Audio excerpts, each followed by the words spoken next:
Hey, Umuchina Kele, Abrala. Hey, I'm getting the money here.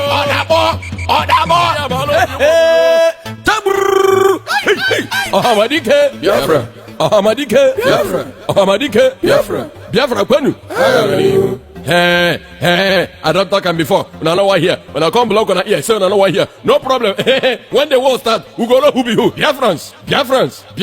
How many times did I call you? You don't want to listen. I say boycott every churches that is against freedom. Boycott every food from the Fulani herdsmen. Boycott every onions from the Boko Haram. Boycott anything that come from the north. When we say that no one more could go, they don't want to leave us where we go. But they want to carry their food to poison us. Go punish them. I start going to boycott anything will go bring death. I'm timely death for Igbo land, Biafra land. Boycott all their food. Not eat their food. I don't talk about boycott Dangote product. Anything we bring. Now lie. You want to take and kill you. You want to put you under subjection. No listen to them. No buy their food. No buy their cement. No buy their chicken. No buy their anything. I tell you, if you try them, God don't punish you. Now that they hungry you. Now that they hungry you.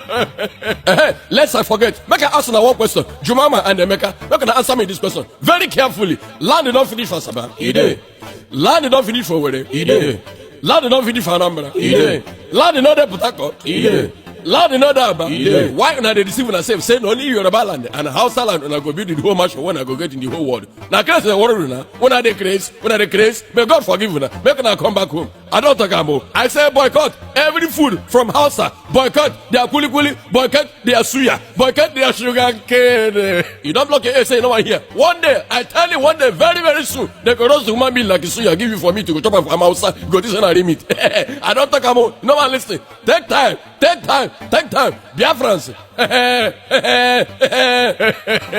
Boycott anything that has to do with the Hausa Fulani herdsmen, Boko Haram, all their products. Now lie. I said I lie, yo. They want to take and kill you. They want to take your land, invade your house and sleep with your women. They're dangerous. So anything that has to do with them. Remember, Boko, when I say Boko, you say Haram. When I say Boko, you say Haram. When I say Boko, you say Haram. Fulani herdsmen. Fulani herdsmen. Fulani herdsmen. They are bet of self-feather, so all of them be the same thing. Now, brothers and sisters, though, they know they look back for a kilo, they chop human being like suya.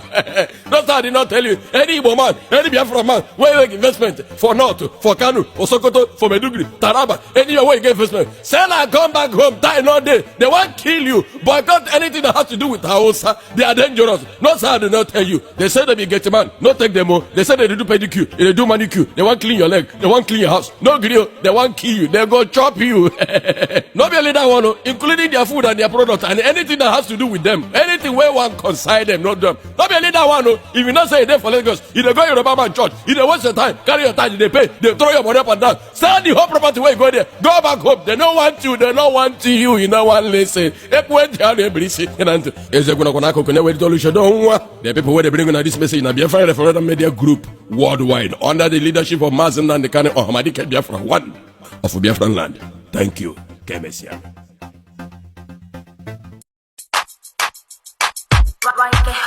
Mr. Producer. Ipob. One way money.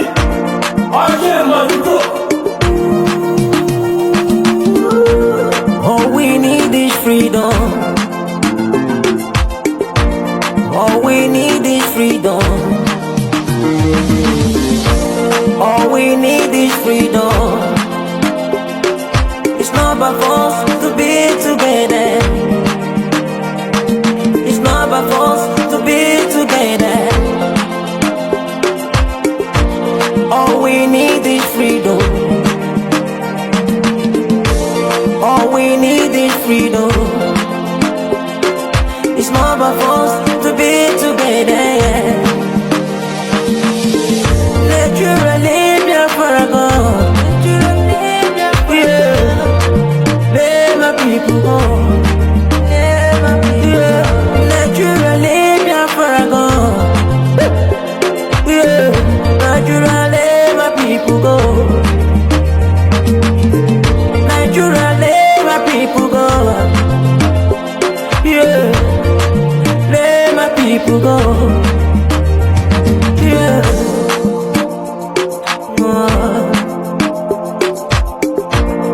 Wake up this morning, I look in the sky. All I see is rising sun.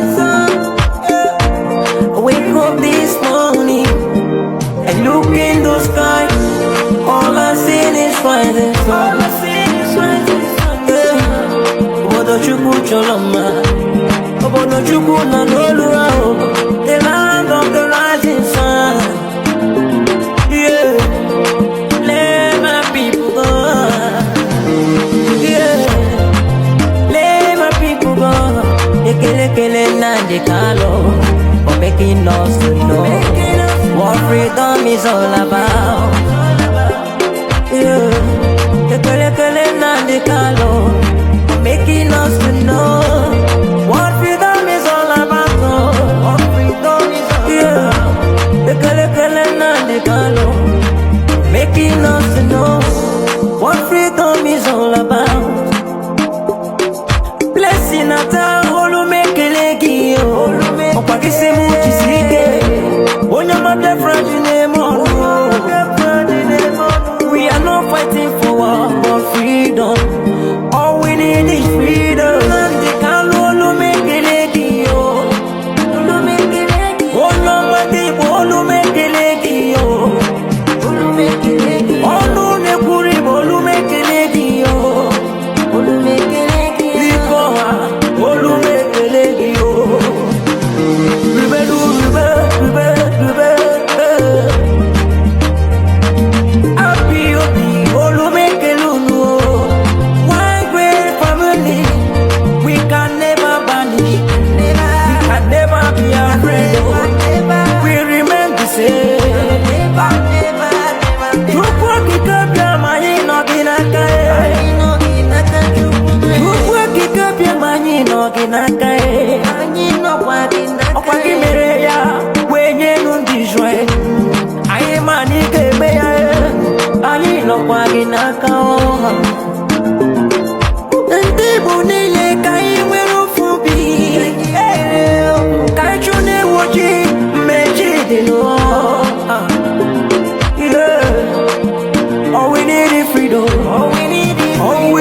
let my people go. We live together as one. Let my people go. We can never be banished. Let my people go. No matter what the devil may do. Let my people go. We keep on going higher. Let my people go. We are one love. Let my people go. Umuchuko kikabiam. Let my people go. Nande kano. Let my people go. Eji mohura wase. Let my people go. Obasibi edike bagu. Let my people go. Ebo poleno. Let my people go. Asengato lojo. Let my people go. Oye leche vise no kiso. Let my people go. Whether devil like it or not. Let my people go. BIAFRA must come. Let my people go. We must be free. Let my people go. Credible you see. Credible you see. Guess me. Anyway. Akwangura ngagwana BIAFRA ya guess him no wasi. Guess you gonna make it a wonder. Guess you gonna make. We are going higher. Incredible you see wabia. Allow me to worship Ipob on behalf of the entire family listening right across the length and breadth of this very planet. All of you who are ordained, all of you who are destined to perform wonders, I welcome all of you. Now, I will present you to Ipob in heaven. Therefore, our Father who resideth in heavens above, looking down upon the pain and the suffering of your children, as was foretold by those who has gone before us, that a day will come when the world will gang up, when all the children of darkness will congregate to prevail against your children. That time is now. We are in pain. We are in so much suffering that man cannot begin to comprehend it. We ask for your mercy. We ask for you to come and present and provide a way where there is none. We ask you to if we came and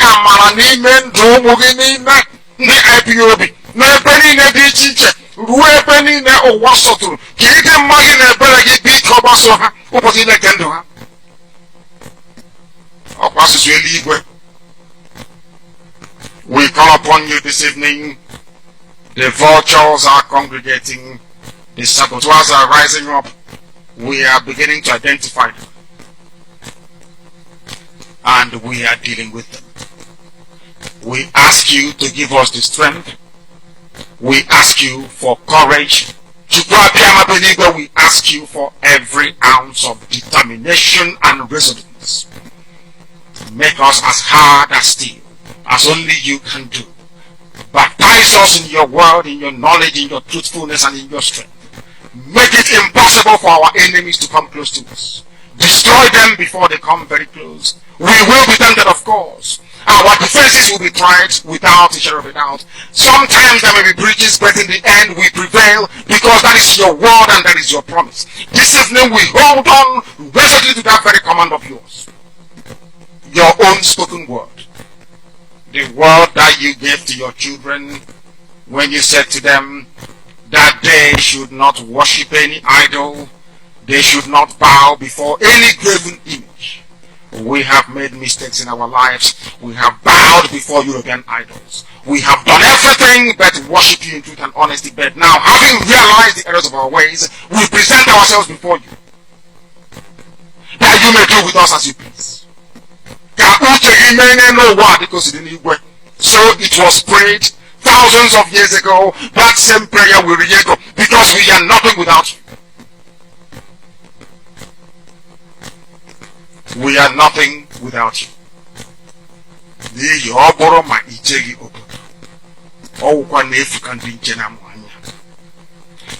can have the best defenses in the whole world. We can procure the finest anti-jamming equipment available. But it is you that will defend your inheritance. You will defend Biafra. You know that we are honest and truthful people. You know that we preach this gospel in the knowledge that your children must be free in the land of the living. That they may go back and worship you in Zion as they have done thousands of years ago. This is our prayer, now and always, because we are your children. You can't abandon us to the forces of evil and darkness. That is not your will. And it can never be.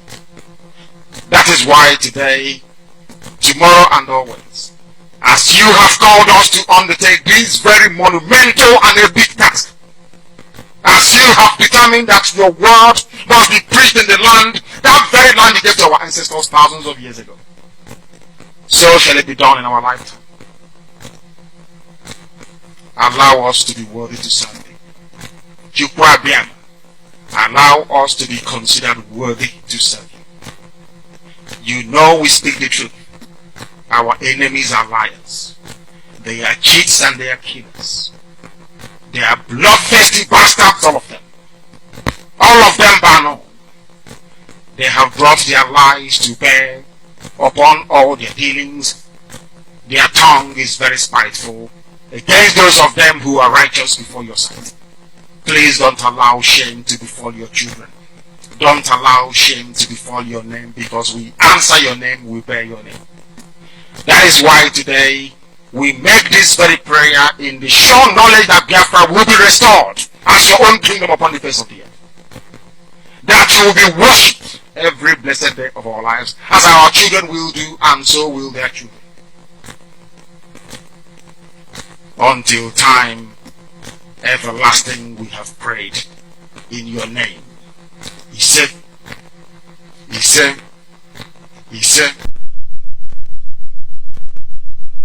Good morning, great Biafrans, wonderful people, beautiful people.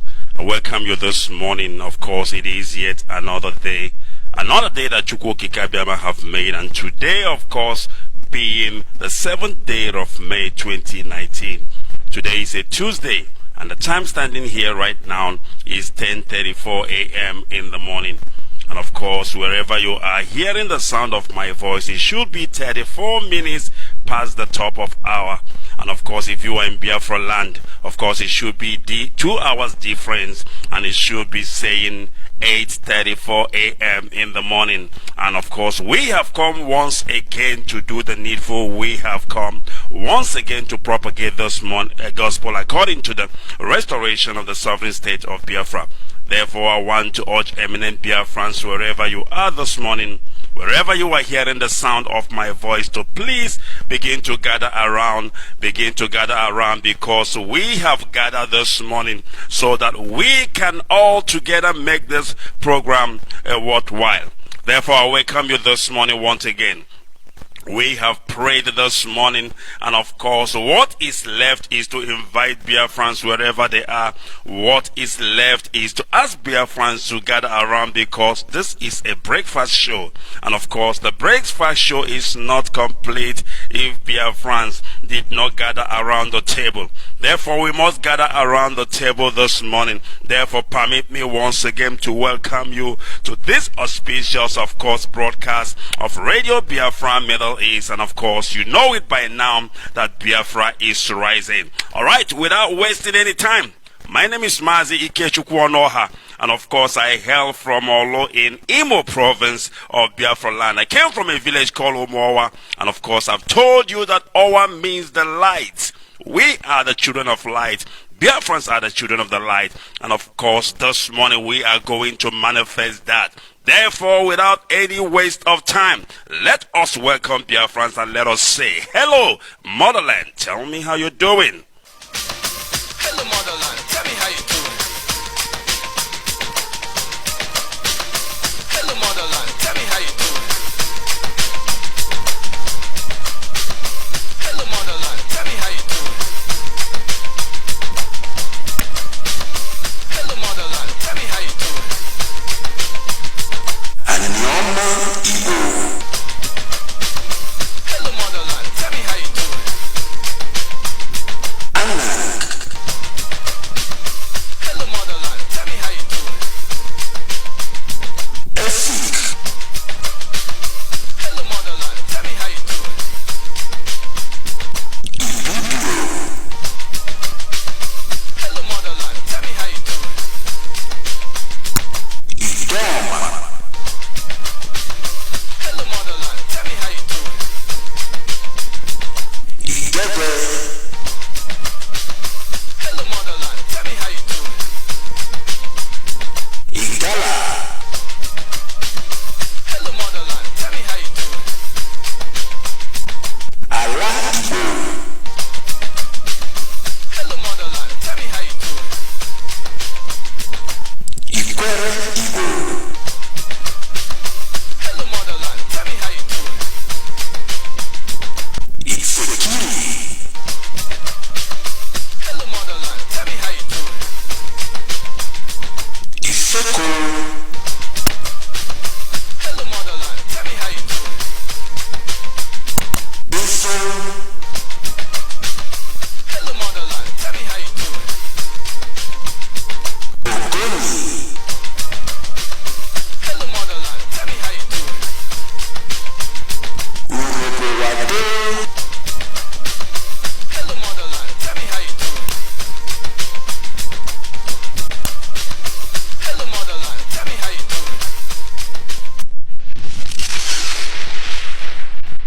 This is Radio Biafra Middle East. We are on breakfast, and Biafra is rising.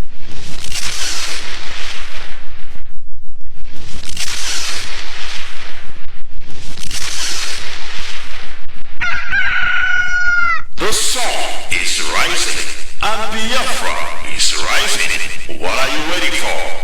This is Radio Biafra Middle East, and we are on early morning breakfast. Do you know why?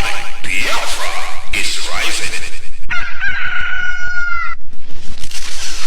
Alright, welcome back once again. It is indeed so. This is Radio Biafra Middle East, and Biafra is rising against once more this morning. And of course, like I said, we have prayed, and Biafrans has been invited, and of course, we all have gathered around this table. We all have gathered around this platform because this is time for breakfast. And on this platform, Radio Biafra is where we worship. And that is what we are going to do this morning. Once again, I welcome you, great Biafrans. It is a warm good morning from me, Mazi Kechukwonoha. And of course, we are here to do the needful. We are here for one reason. We are here for one reason and just one reason.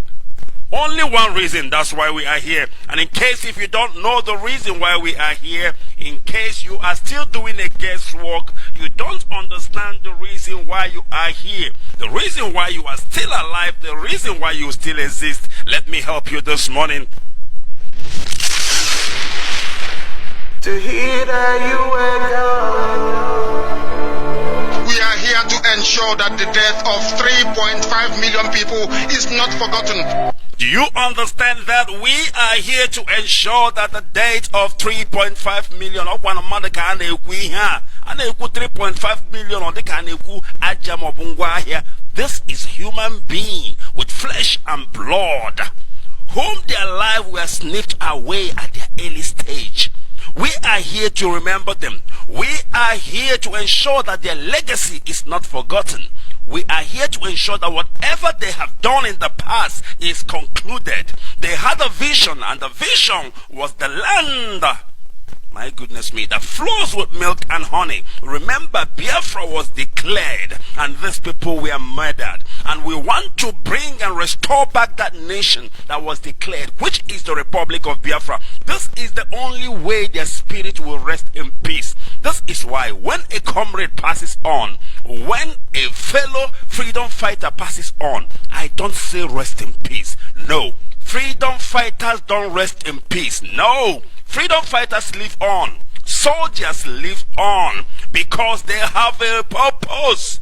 They want Biafra. They want to restore Biafra. I don't know if you remember one of our brothers who was shot dead. But before he died, he said, please restore Biafra for me. That was the last word he uttered. This is the wish of a dying man. Do you understand why you exist? They died so that you can finish the work.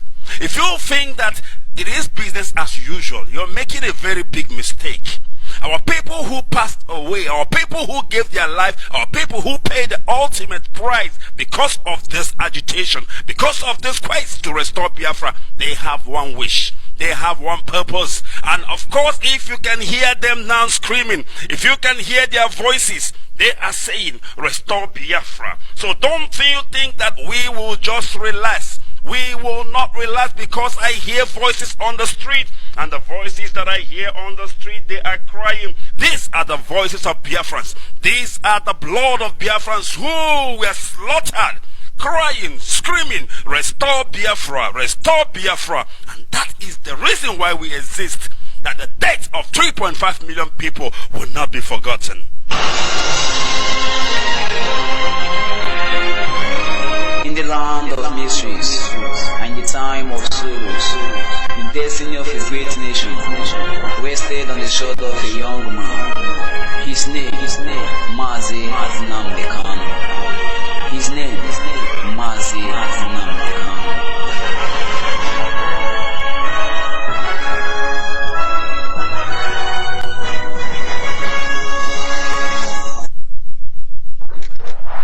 So many killers in this country, nobody's talking. Look around, you will see nothing is working. And they keep saying nothing gas and nothing equal. I just want it to this headsman and nail we shall our people. Enough is enough. Yeah, Mr. Raw.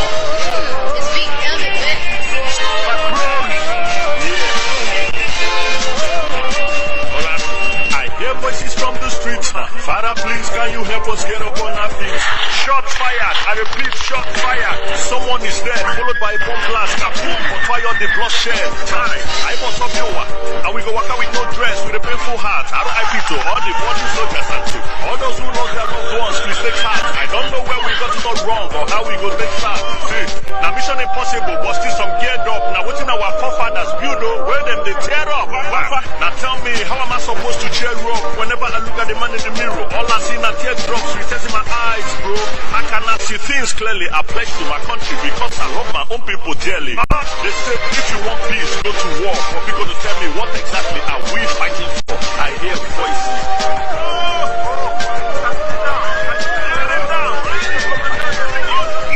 I hear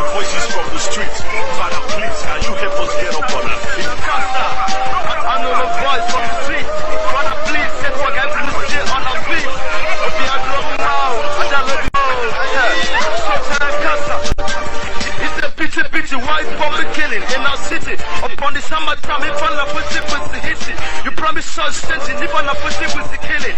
One day, cause some webble, no one can pursue. Boys from the streets, if I'm not trust for Lenu, I believe your family. They can like here, Mr. Rolla, Kuko Bear, rappers and Gokoya. No job, no food, no food. Get if I'm our money, one day. Cause we're killing for the hobby. If I'm in 1967, repeat it. I have everybody on them.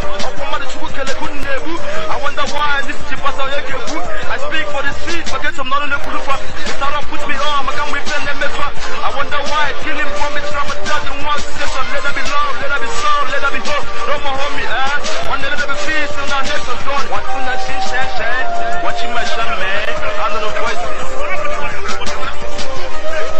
I hear voices from the street. Father, please, can you help us get up on our feet? Watching that shit, watching my son, man.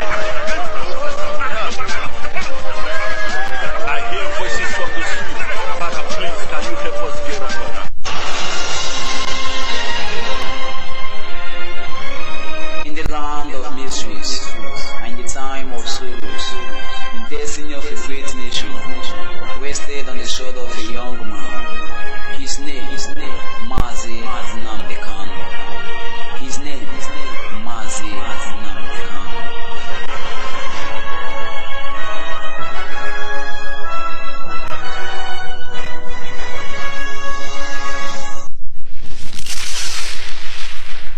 To hear that you were gone. We are here to ensure that the death of 3.5 million people is not forgotten. This is Radio Biafra Middle East. We are on breakfast, and Biafra is rising.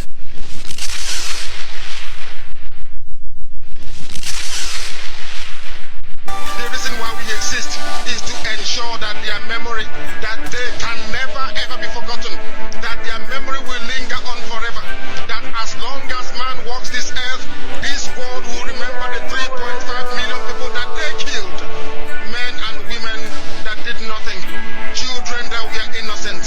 Their only crime is to be blessed by God. That is the only crime they have committed. As those children were being slaughtered, as they were being stabbed to death by a cruel world, spearheaded by Awolowo, everybody looked on and did nothing. Instead of them to help us, they ensured that our absolute blockade from land, air, and sea was absolute, that we may die, that the children of God may die. But lo and behold, Chukwuabiama determined that we cannot die, that we cannot perish.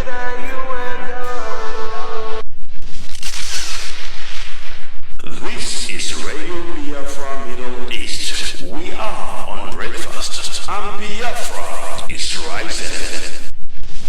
Alright, welcome back once again. Of course, it is still Radio Biafra Middle East, and I can assure you right now that Biafra is indeed so rising. And of course, we need to understand the reason why we exist. We need to understand what we need to do.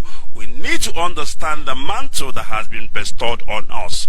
This struggle is like a relay. We are all soldiers. Anything can happen at any time. Somebody can drop dead at any time. But you need to understand that when one falls, the other continues, because we must restore Biafra. And when one drops and the other continues, you that is continuing, you need to understand what were the wishes of those who came before you. They had a vision. They had a dream. They want a nation, a free nation. And that is what we are here to accomplish. We are not here just to do as we like. We are not here to backbite. We are not here to make sure that our brother falls. We are not here just because you are not doing it and somebody is doing it and you want that person to fall. That is not why we are here. We are not here for jealousy and envy. We are here for a common purpose. We need to take our ego, put it aside. We need to take our jealousy, put it aside. We need to take our I too know you know it all,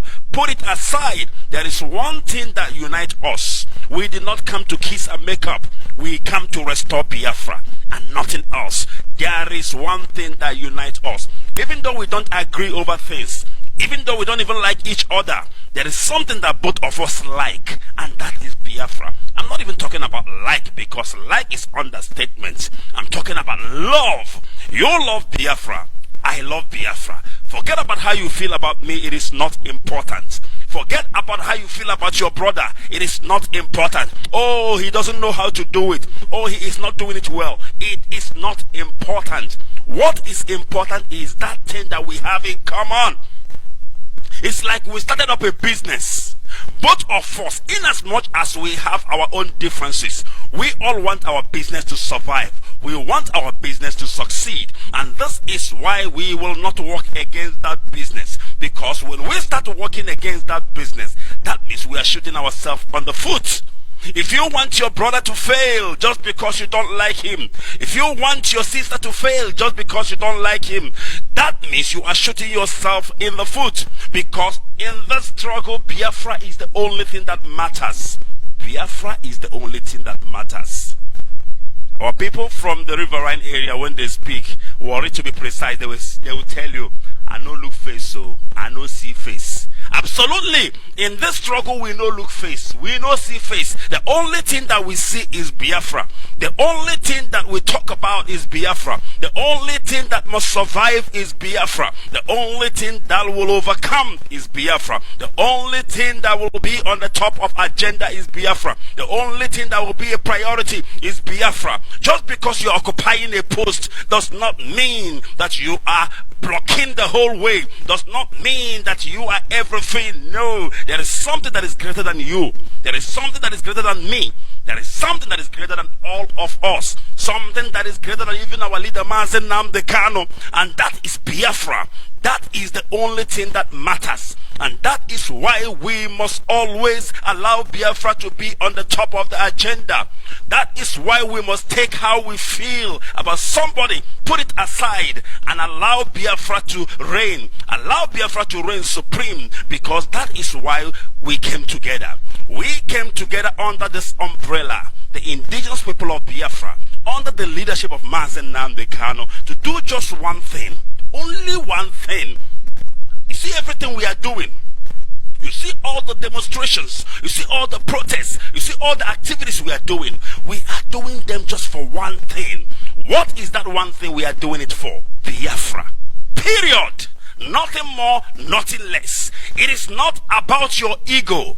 It is not about how you feel. It is not about how I feel. It is not about what I like. It is not about what you like. It is not about what we don't like. It is about Biafra, so that Biafra will be restored in her all entirety. Just because you were not consulted does not mean that Biafra will not come. Just because you did not say so does not mean that Biafra will not come. Take your ego, shove it on the ground, and let Biafra reign supreme this morning. And I want to welcome you once again, because it is still Radio Biafra Middle East, and we have gathered because there is only one reason. Only one reason. Only one reason. Just one reason. To hear that you were gone. We are here to ensure that the death of 3.5 million people is not forgotten. That is the reason. That is the reason. And when we talk about ensuring that the death of 3.5 million people is not forgotten, we are simply saying that we are going to continue and finish up whatever they started. Do you understand? That word means that the death of 3.5 million people is not forgotten. Meaning, because they all wanted Biafra. They wanted to live in the land of the free. They wanted to live in the land that flourished with milk and honey. They wanted to live in the land where there is free education. They wanted to live in a land where there is free water and sanitation. They wanted to live in a land where the road are tied, the road is beautiful. They wanted to live in a land where there is 24 hours electricity. That is what they wanted. But their lives were sniffed away from them. Their lives were taken away from them. And we will not keep quiet. We have to take that legacy forward. We need to allow them to rest in peace. Because trust me when I tell you that 3.5 million people are not resting in peace. For your information, that 3.5 million are not resting in peace. So on the 30th of May, when you stand wherever you are, commemorating 30th of May, Don't you say rest in peace, because none of them is resting in peace. Trust me when I tell you, they were murdered. Have you seen somebody who's murdered resting in peace? Have you seen somebody who's slaughtered resting in peace? These people were slaughtered. Their life was sniffed away from them at the early stage. Most of them are children who have a lot to fulfill, a lot of potential to accomplish in their lifetime. But they were killed, they were murdered, they were slaughtered. Do you know the worst about it? Their death was never talked about. Nobody wants to talk about their death. That is the worst thing that can happen. Can you imagine you die and people decide to forget about you? Nobody talks about you. Nobody remembers that Ikechukwu ever existed. That is the worst thing that can happen to me. I die today, I die tomorrow, and nobody talks about Ikechukwu Onoha.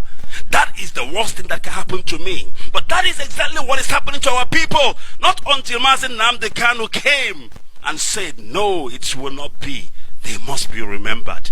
They must be honored. 3.5 million people forgotten. 3.5 million people forgotten. And that's why we said, no, no ways. It is not possible. These are human beings. These are people with goals. These are people with high dreams for life. These are people, if they were still alive, most of them would have been scientists. Most of them would have been engineers. Most of them would have been a lot of nuclear physicians. Most of them would have been a lot of things in their lifetime. But their life was taken. Their life was sniffed away. They did not see it coming. And the whole world decided to forget about them. Even today, even as we are still observing, even as we are still remembering them, many people are still saying, no, forget them. Do you know the worst? Their own people are saying forget. The people are saying forget. I tell you what happened somewhere in South Africa. Unfortunately, I'm not in a good position to play the audio at the moment. Some of our people went to a town meeting. Of course, I'm not at liberty to call the town to avoid castigating a particular, people. It is not fair for me to call up the name of the town. But some of our people went to a town meeting of their people. And when they got to the meeting, they brought out a letter from IPOB to read out to their community, to tell them we are having 30th of May. Please call your people, tell everybody to sit at home that day. As soon as he brought out that paper from IPOB, IPOB of course, to read out, one of their townsmen jumped up and take the paper and tear it. Do you understand what I'm talking about this morning? Now, do you understand where I'm coming from? An Igbo man, a full-fledged Biafran, if he is one, unless he was born of Hausa Fulani mother, I don't know, or father. But he jumped up and take the paper, the letter that simply says, let's honor our heroes. Let's honor your brother. Maybe the guy who tore that paper, his brother was killed during the war, or his family member was killed during the war. And the letter is saying, let's honor your brother. Let's honor your sister who died during the war. He tore the paper. And that is a slap on our face. And that is undermining IPOB. But of course, our people did the needful. Our people gave him a call. I listened to the call. And they told him, you are in trouble. You will pay for this. You insulted IPOB. You insulted Biafra. You insulted the dead. You tore a paper that was not for you, but for the community. Just because you fell, you hate Biafra. Just because you fell, you have something against Biafra. Just because you're a baby saboteur, you jump up and tore a paper from IPOB.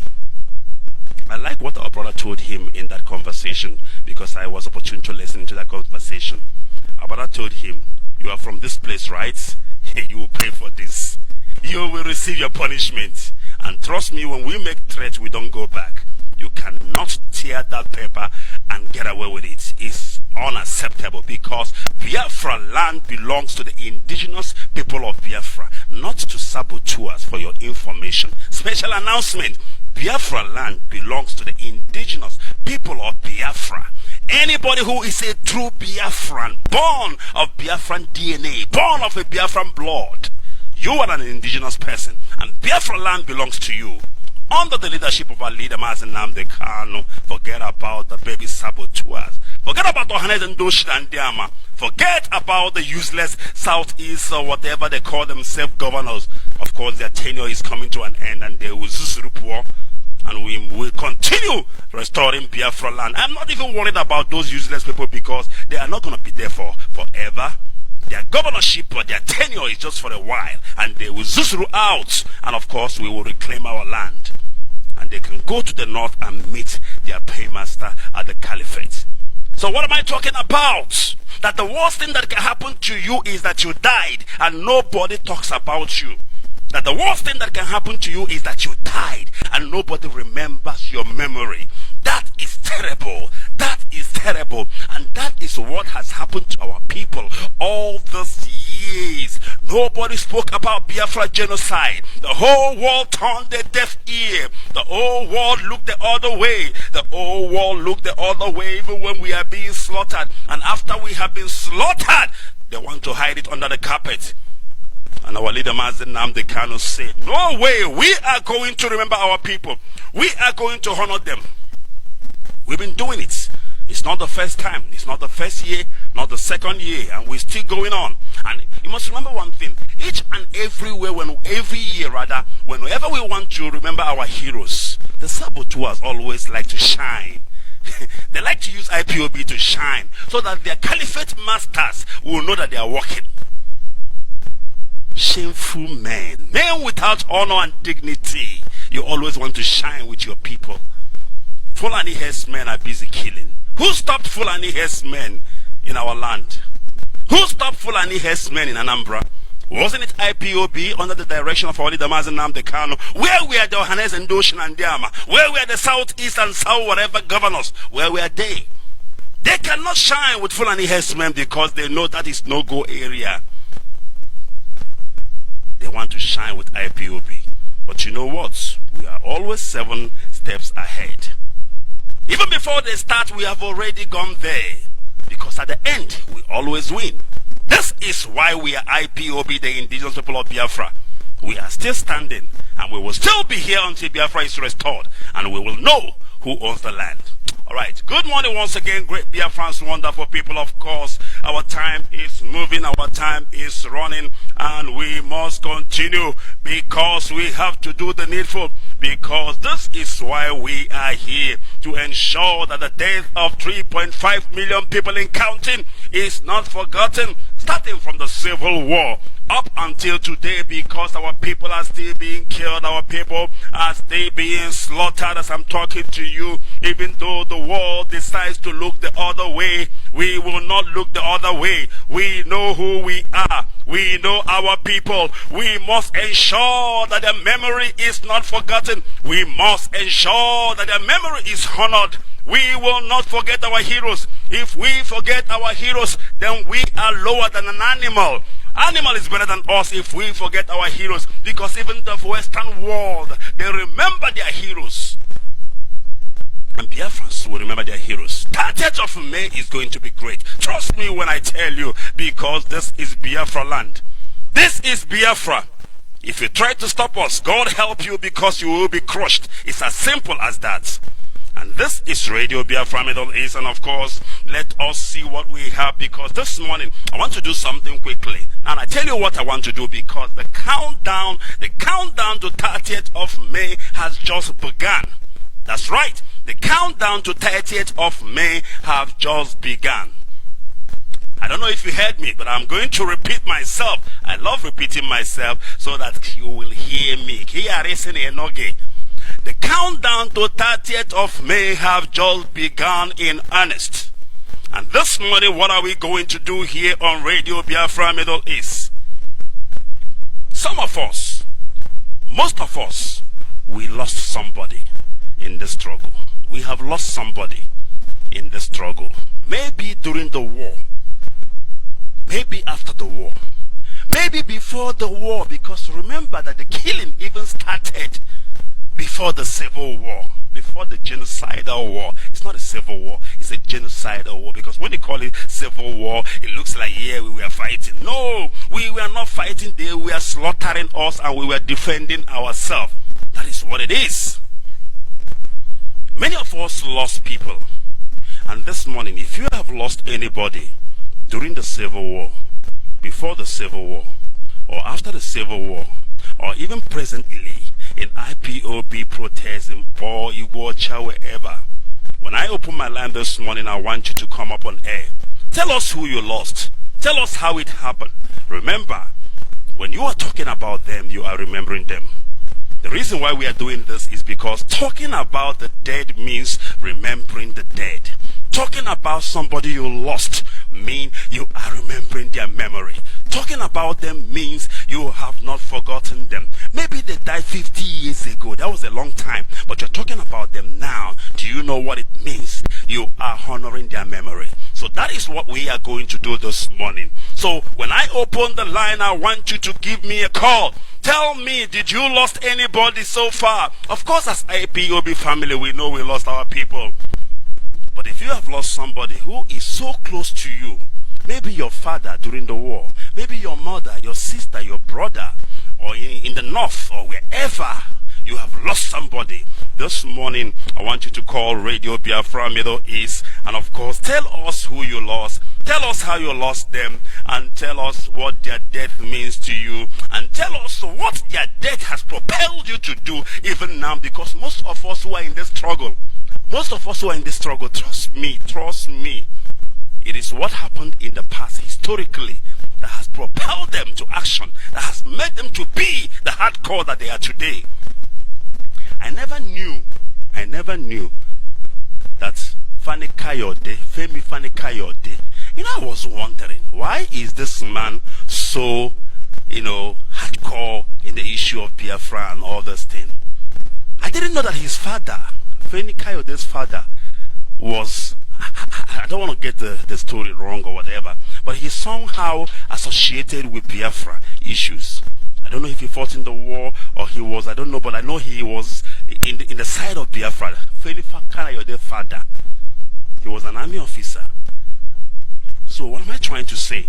Most of the people who are acting these days, most of the people who are hardcores, there is something in their past, there is something historically that has propelled them to become the kind of freedom fighter they are today, the kind of hardcore that they are today. So this morning, I am going to open the lines here on Radio Biafra Middle East, where Biafra is rising. And when the lines are open, I want you to give me a call so that we can talk about your lost. We can talk about our lost. We can talk about anybody whom we have lost.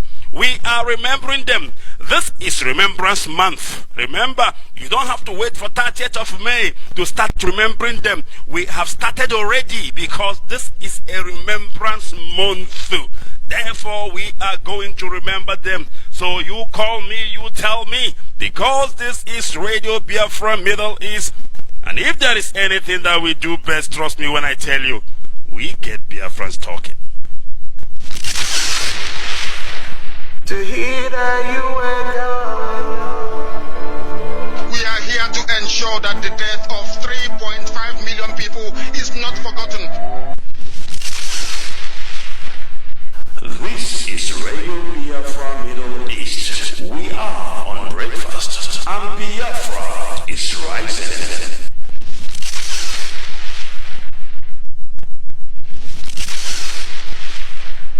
The reason why we exist is to ensure that their memory, that they can never ever be forgotten, that their memory will linger on forever, that as long as man walks this earth, this world will remember the 3.5 million people that they killed, men and women that did nothing, children that were innocent.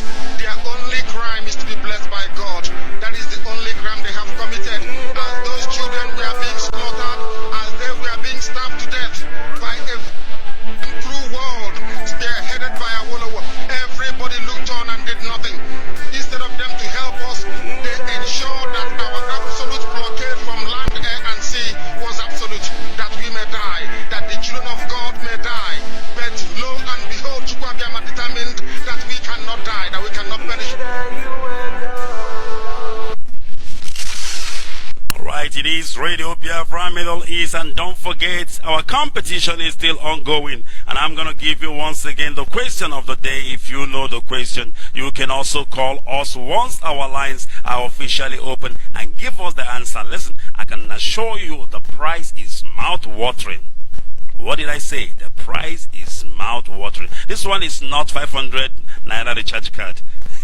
This one is more than that. This one is huge. Alright, let's go straight to it. The question for today is very simple. The most simplest question I've ever seen, and you have no reason whatsoever not to get it right. The question says, what was the first day our Biafra television started broadcasting on air for the first time? Come on. That is so simple. How simple can that be? What was the first time our Biafra television started broadcasting on air? And also, who are the broadcasters that started it? Very simple. When did it start? And who are the broadcaster? If you get it right, I promise you here on this platform that you will walk away with free-to-air decoder. Free to view or to air decoder. But the bottom line is, with that decoder you will watch so many things. You will watch Biafra television.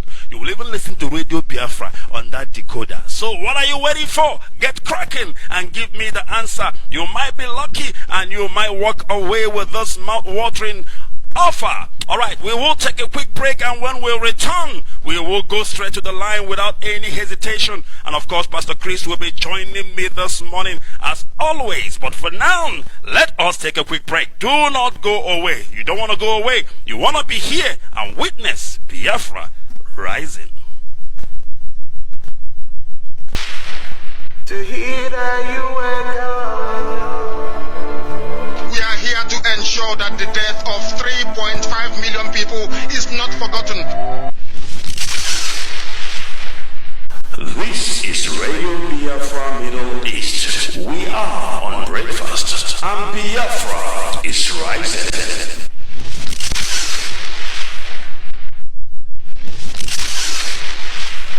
The reason why we exist is to ensure that their memory, that they can never ever be forgotten, that their memory will linger on forever, that as long as man walks this earth, this world will remember the 3.5 million people that they killed, men and women that did nothing, children that were innocent.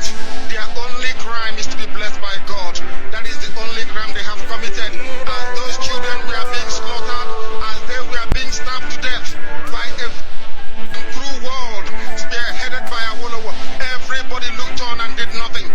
Instead of them to help us, they ensured that our absolute blockade from land, air, and sea was absolute, that we may die, that the children of God may die. But lo and behold, Chukwuabiama determined that we cannot die, that we cannot perish.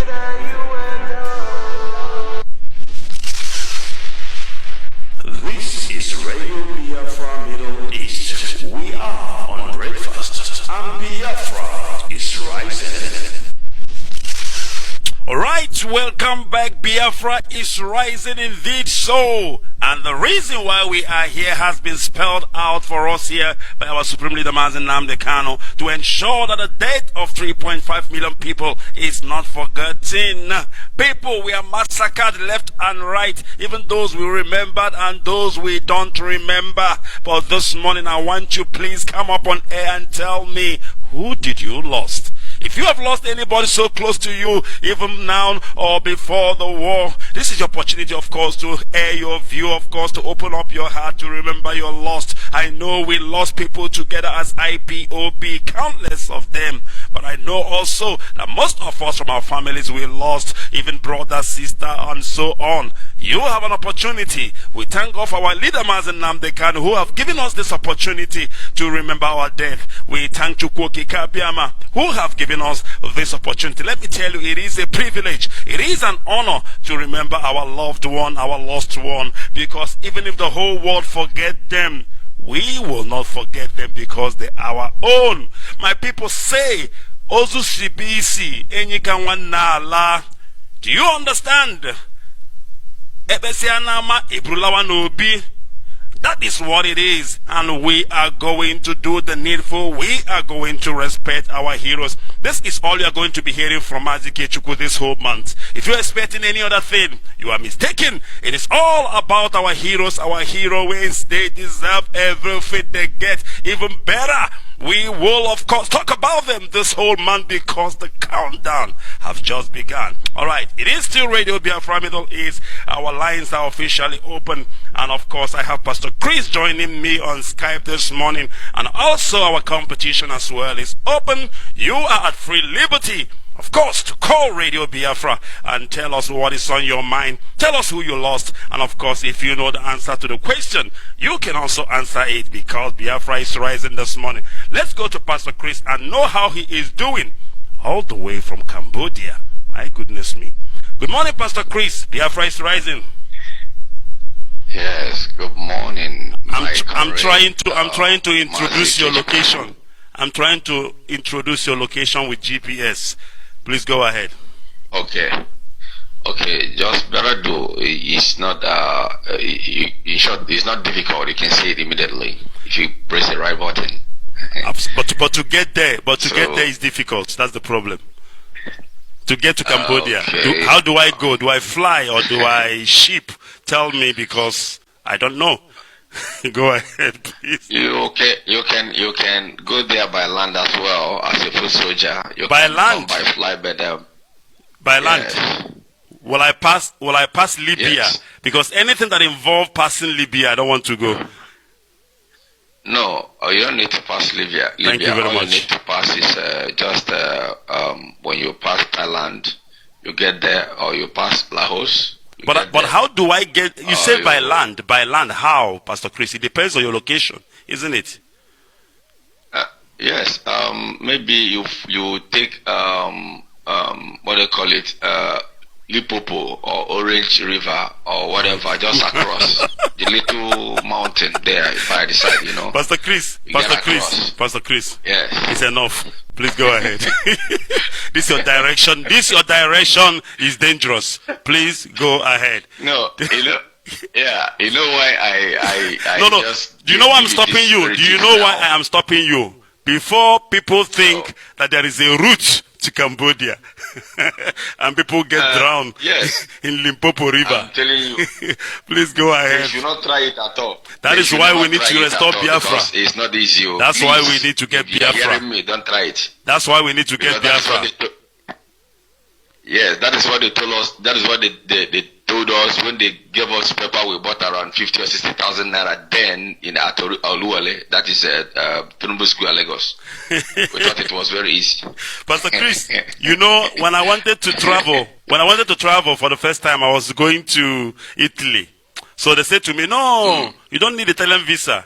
You need a Yugoslavia visa. No. You get your Yugoslavia visa, you fall in Russia. When you reach Russia, you enter Yugoslavia. From Yugoslavia, you pay $500. Just very few kilometers, they cross it to Italy. I bought it. I bought the story. I did as they told me. When I got to Yugoslavia, you know the same flight I came with? The same flight I came with? Yes. That's the same flight I used to go back. That is it.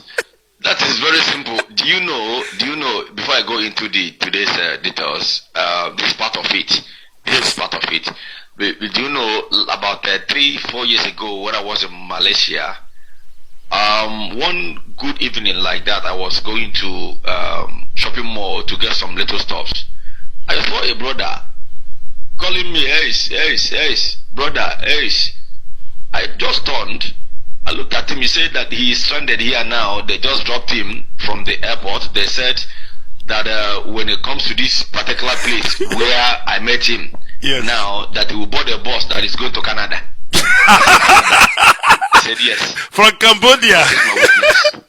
Unbelievable. No, Malaysia. When I was in Malaysia. He said that I look at him, he brought his passport, he brought his ticket, and I noticed that his journey ended there. They gave him a copied visa. They said he should paste it immediately he land to Malaysia. He should paste it so that the boss can take him. I continue laughing. I laughed myself out. I told this guy that this place is your last destination. Okay. That this is where they just shipped you to. Pastor Chris, listen to this. Before I allow you to go ahead because of our time, listen now. I'm going to tell you this, and you need to hear this. So when I was deported from Yugoslavia, do you know what happened? They told me that I need to go to Liberia right away. That there is a ship. There's a ship taking people to the U.S. You know, during the problem in Liberia when Samuel Doe was killed. Samuel Doe was killed. Yeah. Pastor Chris, I went to Liberia. When I got to Liberia, to that, to the seaside, that was the following. I got to Liberia today.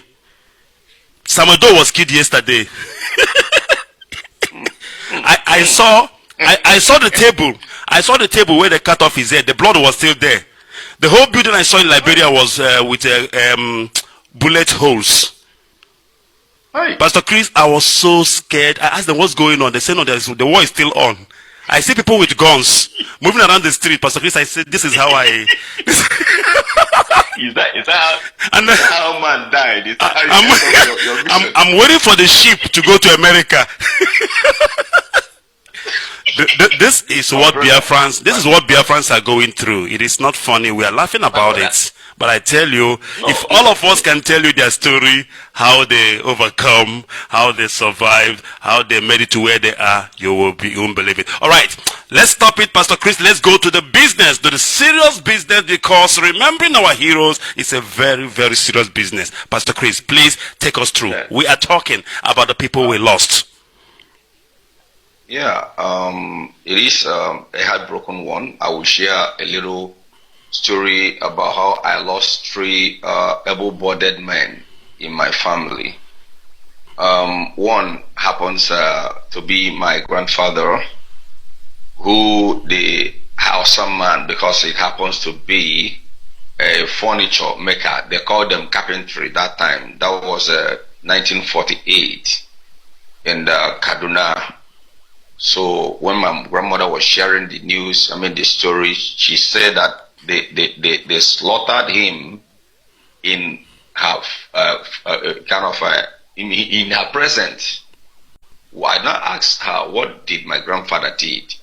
She said that an Hausa man gave him a work to do, and he was doing that very work, and he has finished the work. Yet the Hausa man has not been able to pay it, and he want to collect the work. And when he came, that my grandfather was discussing with an Igbo man, and that was the man got offended and said that they were speaking vernacular, they were speaking against him, and that is they said it's a haram or whatever. Before you know what was happening, and this man was a very close family friend. They continued to shout Allah Akbar and whatever and whatever and whatever. I thought it was joke, but before you know it, all these almajiris and people that moves around with a sword or whatever, dagger, they came in. They speak outside. They said that my grandfather stole a lot of money from him, and he could not do his work, and he was telling him to come to the con tomorrow. They just brought him out in presence of my grandmother, slaughtered this man just like an animal. When they slaughtered him, finished, they asked my grandmother to come and start picking the meat. This is so pathetic. Jesus Christ. Then number 2, and do you know what really baffles me in most of all these things? When my grandmother refused, they start giving beating, that is hell of beating, out of her life. She started picking the meat. Then one Alhaji now came and said that they need this very meat for I don't know for what how they care. They packed the whole meat and put inside a cement bag, according to my grandmother. They packed it and took it away. That was how my grandmother's body was took away. They did not bury him in the Igbo land, and they could not ascertain where he was taken to. That is number 1. Then number 2, during the Biafran War, I have a brother named Ernest, and this Ernest was a Nigerian army. He was a captain in Nigerian army. Then when the Biafran War erupted, he personally resigned from the Nigerian army to join the Biafran soldiers So on that very fateful Friday evening, they called him because he was at home. They called him from my village. They sent letter. That time, what they normally do is you send telegram. That telegram is either letter or something, radio message, and ask him to come to Enugu for his final resignations letter. Do you know this man went to Enugu, got into 9th Mile, the army checking point over there, the Nigerian army checking point over there, got him arrested and asked him, is he so and so? And all these people that got him arrested was an Hausa people. He said, okay, today write your last letter that they themselves will give to your family, that this will be your end, that you are sabotaging Nigeria. And that was how they took him away. They killed him as well. Then the other one was the one that happened 2015 during Goodluck Jonathan. This one is my brother, and his name, I don't want to mention his name, is one of the lieutenant colonel in one of the barracks in Kano. They choose him as part of those of them that will go to Jos for peacekeeping during that herdsmen's crisis between them and Jugu people. As they drove, instead of allowing them to go by flight, the Nigerian government asked him to go by road. The driver that took him to that very meeting, without knowing that that very driver was bought over by the Nigerian government, on their way to Jugu, that is a place they call Jugu in Plateau State, the driver stopped and pretended as if that something is happening to the car he was driving. He brought out a gun and shot him dead. You know, so why am I saying these things? These people, each time I remembered how they were killed, each time I remembered what happens to their life, because these people did not die a peaceful death. They did not die because of sickness or one thing or the other, but someone rose up and take away their life, of which many of them, they said, are resting in peace. And I believe that they are not resting in peace because they struggled. I may not know what they said, what was their last word before they died, because they must say something. I am feeling the cry. I feel their pains. I feel their burden on that fateful day. How a fellow human being committed that genocide and heinous crime against humanity. And each time I remember it, like as I'm saying it right now, I'm so much emotional about it, because this last one they killed during Goodluck Jonathan, he was my encourager, because I worked with Nigerian Defense Academy, and I came out, I proceeded, all of a sudden I saw what was happening there. I decided to quit. He was asking me to continue, that it will favor me in future. But I did not see my vision, I did not see my future with them. So each time I remember our last discussion, the plans he has, and everything he left undone, I became so much emotional. Just to cut it short, my brother, Nigeria is a den of death, a place where life does not matter. That is why I just looked at it to those of them that come up to say that remembering these very people, that their life was snipped off from them, that remembering them it's causing economical problem. I want to ask them, we are been in economic research since Goodluck Jonathan left that very zoo, and they have not been able to speak about it. Is it only one day of remembrance that will cause the economic financial meltdown My brother, I just like as I always said, these people have taken more than they could chew, because I noticed that they have not been able to lose someone that is so dear to them. They wake up in the morning, they see their children, they call their wife, maybe many of them are living abroad.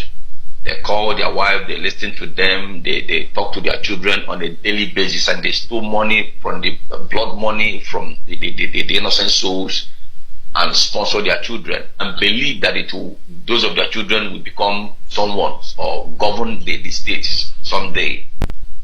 Why they have that very heart that has no conscience to kill an innocent people, and when you say you want to remember them, they will come up to tell you that it is an anarchy.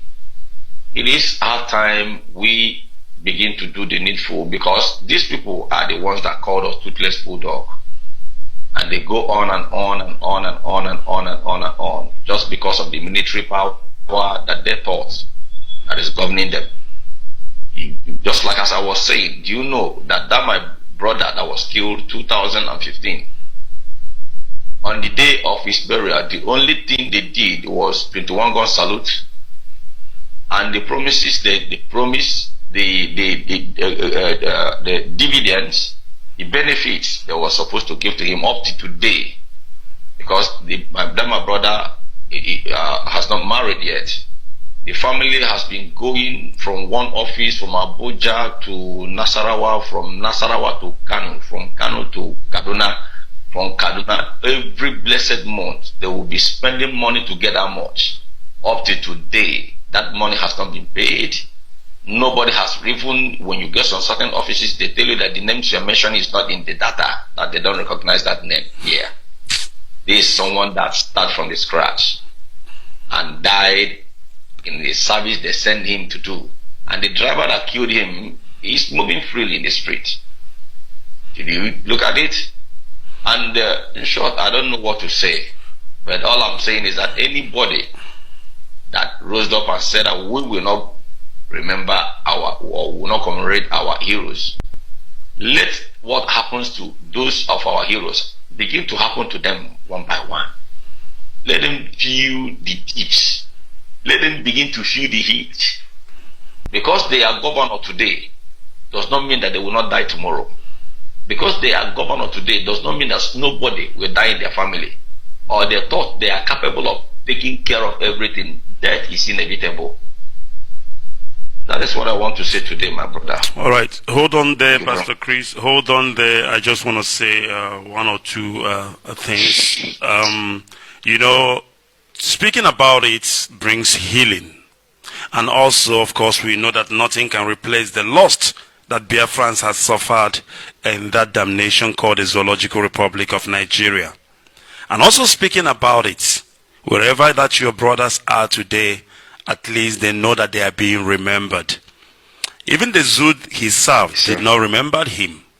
But now you are remembering him, and Biafrans are remembering him. That is what this Heroes and Heroines Day is all about. It brings closure. It brings healing to Biafrans as well. We're talking about over 3.5 million. The figures might be, you know, over-exaggerated or not correct or more than that, you know. But we're talking about 3.5 million. Now, do you know when the handwriting on the wall started, Pastor Chris? In South Africa, they had apartheid. And after apartheid, they had what you call truth and what reconciliation. Do you know why they had truth and reconciliation? Because they know that people died. You need to heal the wound before they can move forward, right? And because they value the life of the people that died. But now, when the zoo decided to sweep on the carpets, erasing all the history about Biafra from our schools, it simply tells you our lives mean nothing in the zoo. And yet our people cannot see that. This is why even up to today, it doesn't matter how many they kill us now, by Pastor Chris. To them it doesn't matter, because they killed 3.5 million and nothing happened. So if they kill 20,000, it is not even up to, it haven't even gotten closer. I don't know if you understand what I'm saying, Pastor Chris. Buhari said it 3 months in his office. He says, if killing Igbos will bring peace, within Nigeria, he will continue to do that. That's what I'm saying. The video said, if they killed you 3.5 million and the whole world kept quiet, the whole world turned their blind eyes, what will happen if they kill you 50,000, even 100,000? Nothing. Because 3.5 million did not get any attention. If there is anything that was supposed to get attention, it is 3.5 million. Just like the 6 million Jews Holocaust is getting attention. 3.5 million that Biafrans supposed to get like a hullabaloo of recognition around the globe. But it is not. Nobody cares. Very soon now, do you know what they will be telling our children? There was nothing like that. Pastor Chris, do you understand what I'm saying? In the future, yes, if we don't remember our dead, if we don't continue doing this, because even, do you know that there are people who are denying that 6 million Jews did not die? Do you know? There are people. They are everywhere. Just like just like what you just said concerning somebody in a particular meeting in a particular country. The case in South Africa ongoing right now. Same thing happens here. On Sunday, we went for evangelism, talking to people concerning Biafra. A lot of them believed. There was these very two guys that came up and caused a very big problem to themselves because I left them there. Even the people that they were defending stand against them. They even fought. The boys, those of them said over their dead body that our leader is a criminal, that he himself is from Afaroku. And it happens that I know this very brother. This brother, his father was a police officer in Afaroku also. He too was a police officer, but until something happened, he ran away and came to this very country. You know, so I don't want to go into details, a lot of things. But I just want to tell you that the people that are against this our aim or Heroes Day, they are people that has something to do with the Nigerian government. They are people that have something to do with Hausa men and the Hausa women. I am telling you, look at them very well. So on that very day, the brother said that over their dead body, that this and that. I now told them that you are in this country called Cambodia. You don't have embassy. That this country can declare you an illegal alien, because how did you enter? You don't have any embassy that represents you in this very place. I said in due time, one day, the present government that is governing this country will rise up with this kind of solution, because they came to Nigeria to build their embassy. Nigeria chased them away. Now you are here with Nigerian passport that rejected them. If not because of grace of God that sustained you in this very place. When they came up and seized your passport and tell you that you don't have any embassy in this very place, because the only place they could go to extend their passport is Thailand, or they go to Philippines. And so they are very happy over such. I tell them, both you and your visa in this land, one day they will declare you illegal alien, and you will suffer it. And when we are talking about Heroes Day, you are here making noise, like as if that this is your father's land. All right, Pastor Chris. Go ahead, sir. Thank you very much, Pastor Chris, for sharing your ordeal with us. And of course, I want to assure you that we are together in this. These are Biafrans, and this is why we are remembering all of them who have passed away. And I can assure you, Pastor Chris, the only thing that will console you, the only thing that will take away these tears away from you and every other Biafrans who have lost, even IPOB who have lost so many as well, is the restoration of Biafra. I want to thank you, because I have to let you go so that we can open up our Skype line so that our people can get calling this morning. And let's start talking about your lost. Who have you lost in the struggle? Thank you very much, Pastor Chris. If you have anybody short, you can go ahead and say so before I let you go. Yeah, my parting shot is that please don't mind those people that have not minded you, people that are so selfish, materialistic tendencies and aggrandizement. They are not speaking your mind. They are not protecting you. Please, this is not the first time we start sitting at home. It's not the second time we are sitting at home recognizing our fallen heroes. If some churches, let me just mention but few, if Catholic will ask you to pray for Paul, you don't know. Pray for Barnabas, you don't know. Pray for James, you don't know. Even all the dead, pray for us. Why can't you pray for the ones you know, the ones that have a genealogical connection, umbilical cord connection that connected both of you, that your own umbilical cord was buried in the same place? Why can't you recognize and remember these people? If you can remember those of them that your umbilical cord connection has nothing to do with, that the way their own umbilical cord was buried was different, far, far away different from your own, and your own has not been recognized, and it's not even in the Bible, and you always pray every day, dead souls pray for us.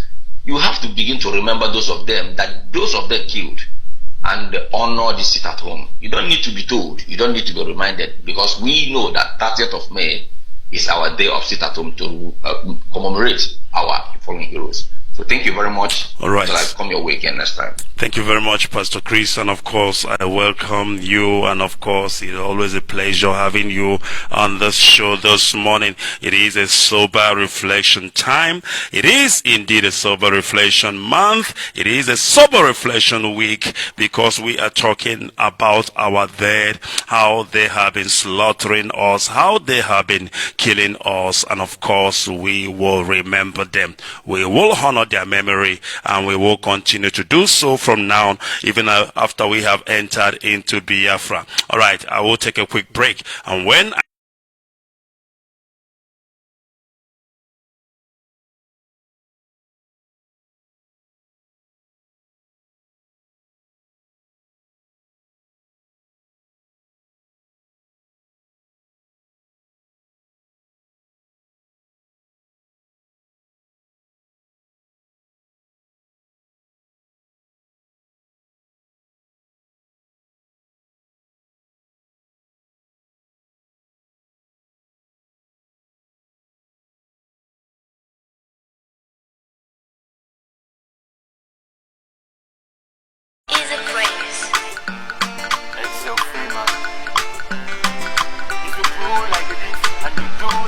some people go and stone you.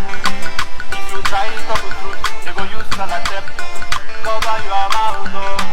But who know, you go know today, oh. 1967 was a war drum. 1968 was a gunshot. 1969 we see the hold on. 1970 we surrender, but we back again today. And it feels like yesterday. We no want no war. We want peace with freedom. We no want no bloodshed. We are people with conscience. Chukwuki Kagama, Lugo Mogenabo. People of Biafra, we will shine on. I beg you, make you call you. Somebody call you. I beg you, make you call you. We need peace, we choose freedom. We need peace, we choose freedom.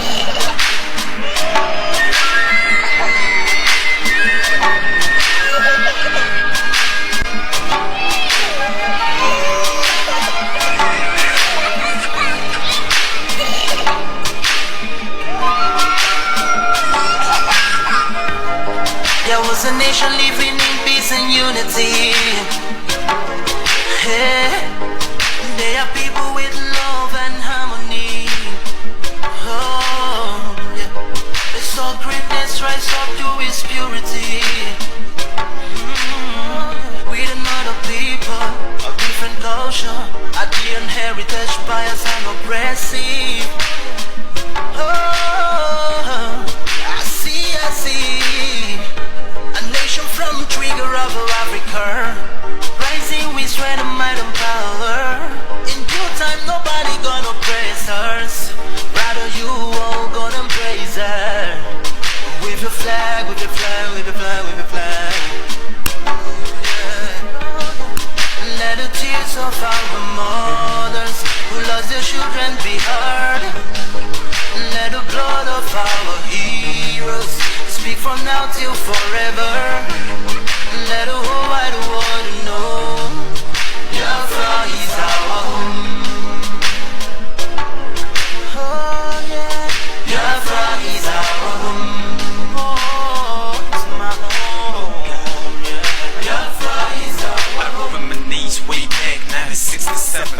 death toll and the blood couldn't kind of make it. Mama screaming, child squealing, pops on the ground. 2.5 years, over 3 million's gone. Why? Cause we asked for our freedom, and we're going back to our sovereign kingdom. They shut us down when we cried, the world said nothing. Sitting back in the crib, watching our suffering. Should I talk about the days, dropping shells like rain? Suka had the first taste of a hero's blood. Abagana Zobuni grave was stronger than flood, but a joke is too strong, I fought them off on the chart. Thought the bloodshed's gone, then it came a king. 216 and the massacre, he started again. So bloody now, I couldn't cry tears. Blood dripping down my eyes, water in my veins. We died trying to fight the cause and we're trying to break it. It's our freedom, but the world was against us. Wave your flag over Africa. Welcome people of Biafra. Wave your flag over all the world. See those people of Zion is here. It is a nation that the Lord has chosen. Alright, let's go to the line. Call on the line. Can you hear me, please? If you can hear me, Biafra is rising. Biafra is rising. Watch go carry them blessed. I remain your humble servant, Mazechima Joseph, calling from Suka Sari de Carmona. Welcome to the program. Yes, I'm just join up now to speak the light in our trade brokers. We are talking about those that you lost. If you have lost anybody during the Civil War, after the Civil War, before the Civil War, we are talking about them. We are remembering them because this is Remembrance Month as we are heading towards the 30th of May. Okay. Good day, the good Biafrans, the lovers of freedom. Everywhere may God bless you all. And bless especially our spirit leader, Mazinam de Canon. Because I say the reason why that you will be blessed, because I have never even seen the type of human being like him. And the Chukukama keep on protecting him from all his enemies. I know that the world don't need any good things. They don't want any good thing to stand. Because they are the world, all things that the world wants is the evil thing. But Mazinam de Canon come and show them that the good thing is the best. And it's time for it. And the Chukukama keep on blessing him and strengthening him and protecting him and his family. And same thing goes to our deputy, the man which you come from before. The Chukukama keep on strengthening them and give them courage and wisdom that we use and lead us to our promised land. Because I know that we are now in the doorstep of our promised land. Same thing goes to all the directors of state and all of you, the radio presenters. The Chukukama bless every one of you and the love for freedom wherever they are. There's no any person in Biafra land, no any reasonable human being that will say he has not lost his or her loved one during a civil war. And even today, if at all, you said that if at all you stand and say that you have never even lost anyone, that means you are in the highest school. Because all of us came off from one place. Omambara, that's where all of us have came off from. And from that Omambara, we have lost no less than 6 million. Over 6 million people have lost them in this race. How do you mean that you not lost any of your beloved ones? Why will you say that you will not remember them? Why does it not many of our relatives? We have not lost most of our people. Those people that can give us what we need, we have lost them. So we are going to use this remaining 23 days to show the world that you love them more than anything. Some of their beloved family are under tears on this night. Some of their beloved family don't have any good thing. They are not love in their place again because of their loved one they have lost. Those people died, those people didn't die for their sake. They died for our sake. They died so that we can have a good road.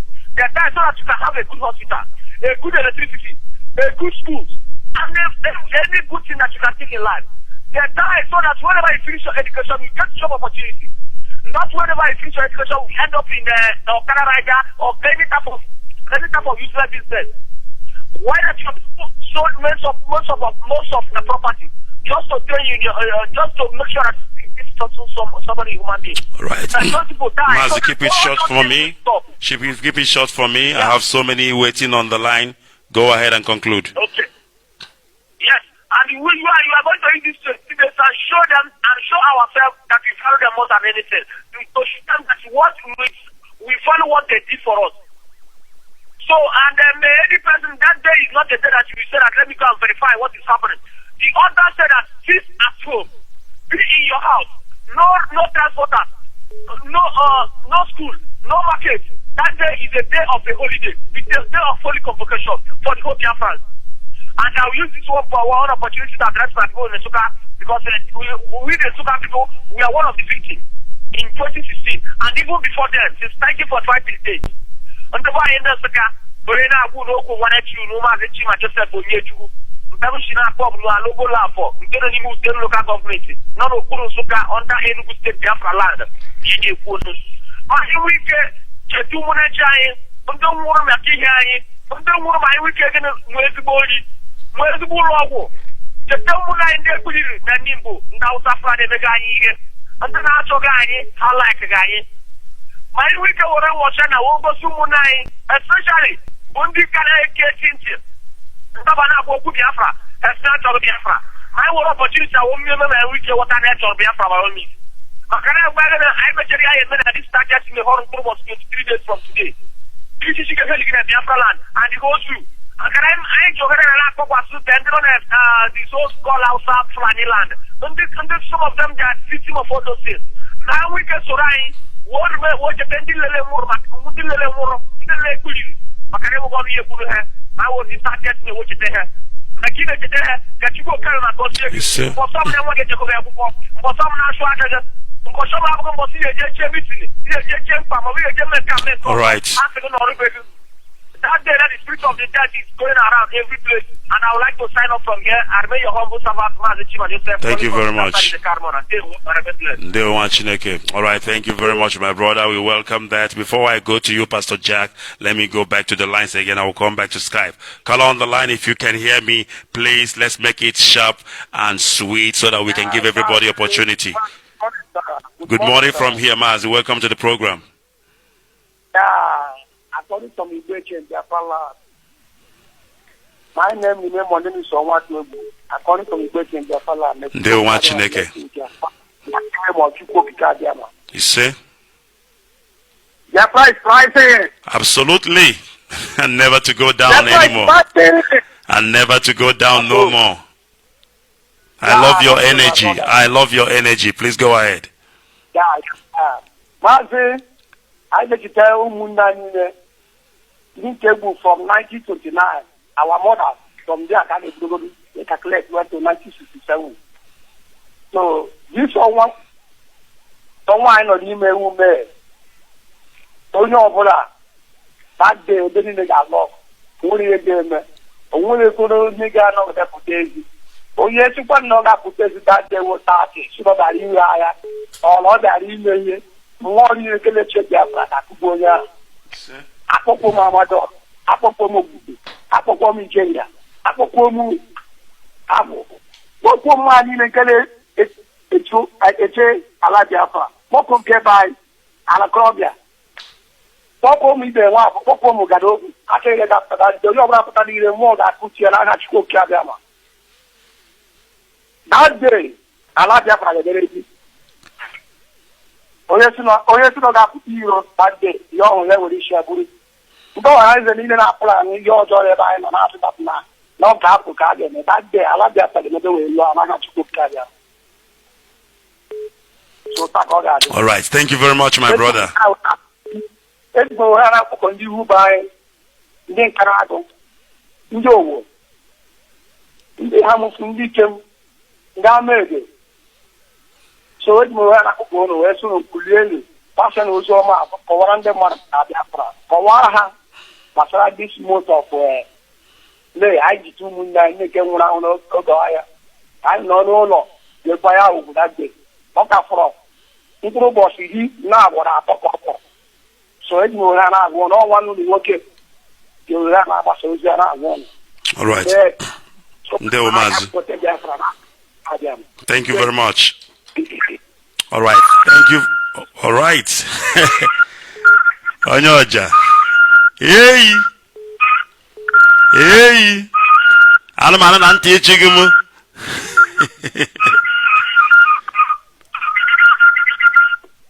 Hey.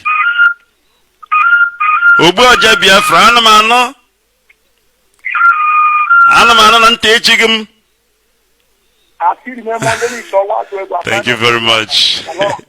I love that. Thank you very much. And of course, what a way to honor our dead. What a way to remember our dead. Let the dead hear. Let the blood of our people that were spilled hear. Of course, the resounding of that sweet flute of Biafra. My goodness me. All right, let me go to Skype. Call on Skype if you can hear me.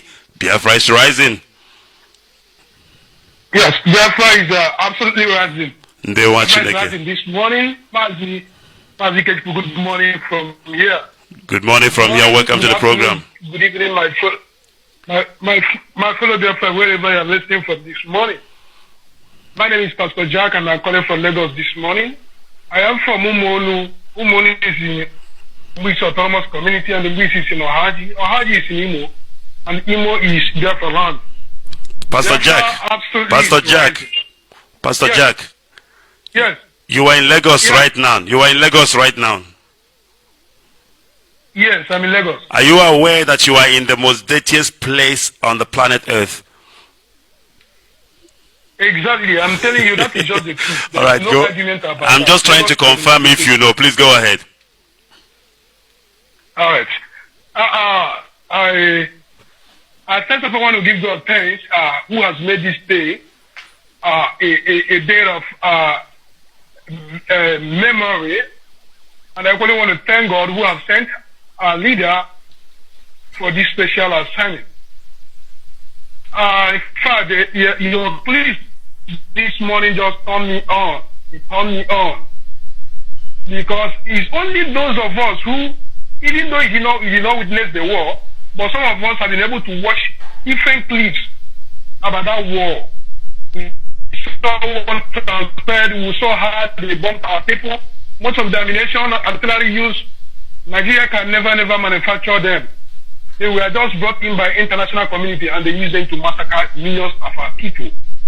At least I have lost some uncles during the war that I never set my eyes on them even after the war. I was told by my parents. And I had a lot of horrible stories from my parents, what they went through, what they suffered.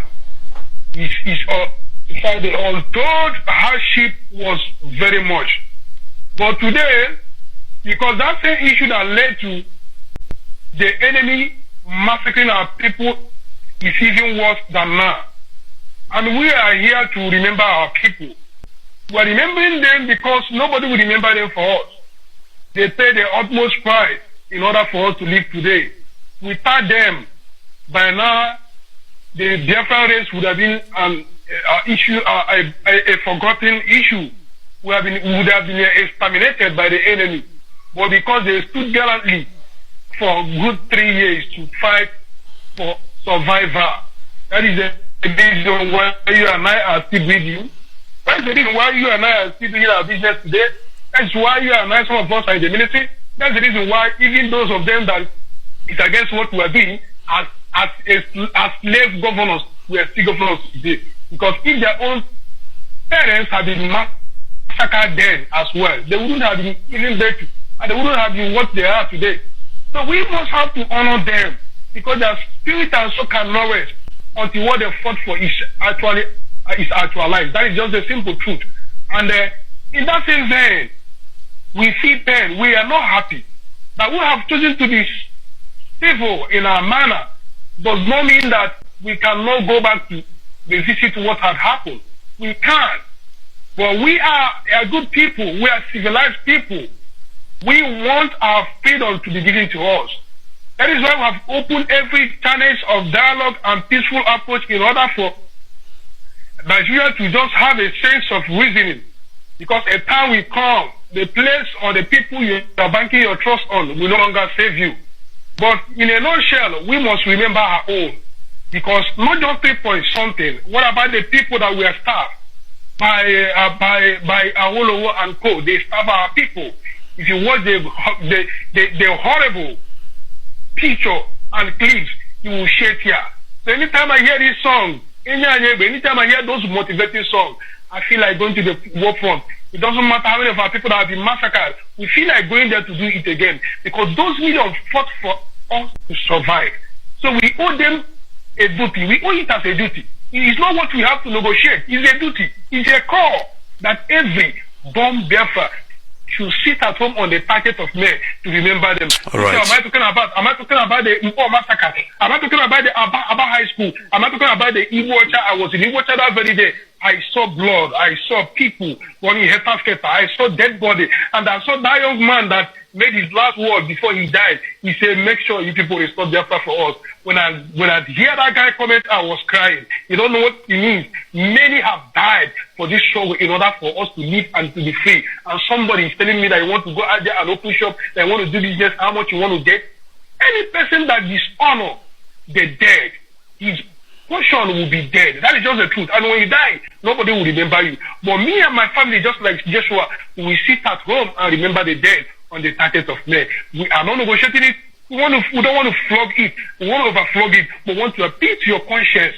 As a human being, as a Biafran, sit at home. Everybody, world all over, they sit at home to celebrate their own. They are fallen heroes. So we must sit at home to celebrate this, our fallen heroes and heroines that led their life in order for us to survive. Thank you, Mazike. Thank you very much. Wherever you are, They will. just encourage you to make sure you observe that. Thank you very much. All right. Thank you, my brother. Of course, I welcome that indeed. So we are going to do the needful. We are going to remember them. There is no two ways about it. They have paid the ultimate price so that we may live. They have started something that we must finish. It is like a relay race, and that is what has happened. They have passed on the baton to us, and we must continue non-stop until Biafra is restored. This is Radio Biafra, Middle East, and of course, Biafra is rising. Our lines are officially open. You are at liberty to call Radio Biafra right now. Right, call on the line if you can hear me. Biafra is rising. Okay. Yes, call on the line. Please go ahead. Good day. Good day. Please turn off your radio if it's on. Turn off your radio or move away from it. Okay. I want to contribute this morning. By all means, go ahead. My contribution this morning. In fact, I'm starting it with Mazoni Besha. This thing is the night. Right, this is Mazi Kechuku. This is Mazi Kechuku Onoha. This is Mazi Kechuku. Mazi Aloze is coming a bit later. In Enugu. Our people were massacred at the coal corporation in Enugu when the British were ruling us. So the massacre was masterminded by the British people. He forgot that one. So it's part of our history. Again, we lost our people. I lost a captain at Umekemi in River State.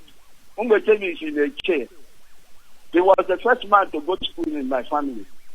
He was an army captain. Of course, Mazi, I'm a native of Unkwere. Mazi, can you hear me? I'm calling you from Mazi, can you hear me? So many things happened. He cannot hear me. Go ahead.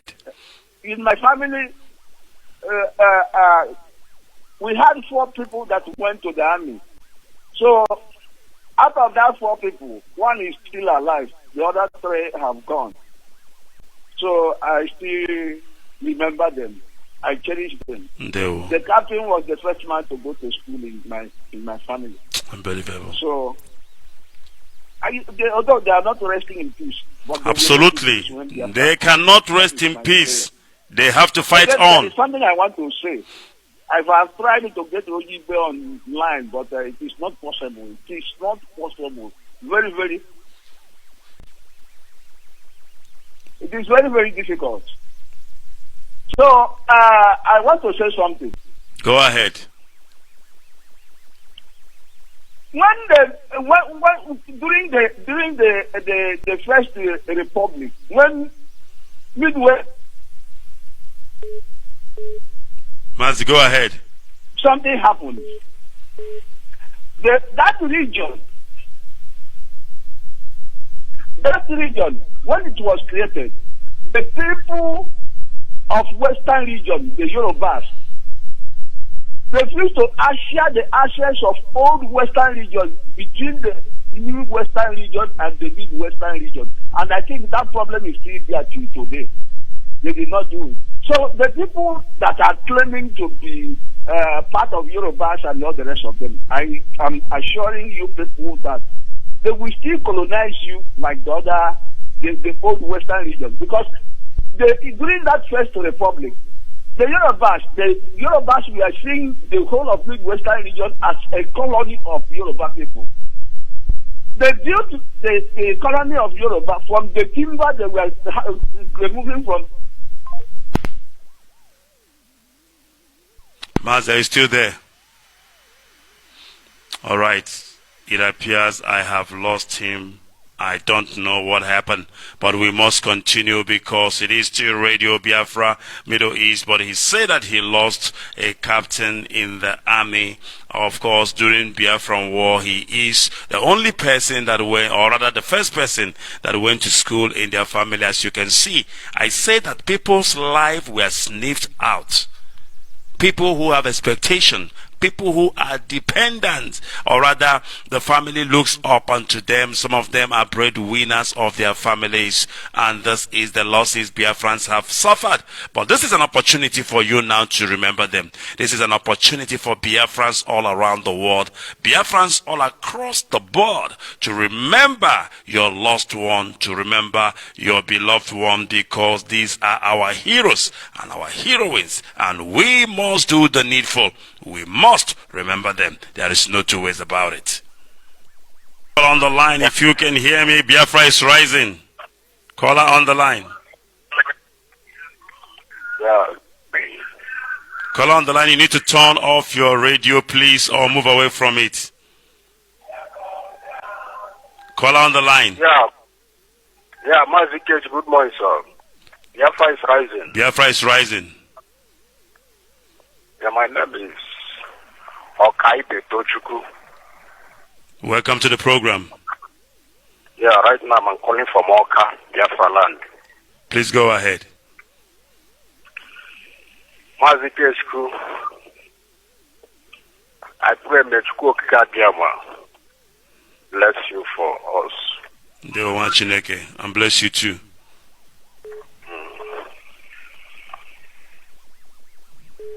Mazikeshku, you have lost a lot of people. Particularly what triggered me to join the struggle is what happened in 2015. How they massacred our people in Umbo, in Onitsha.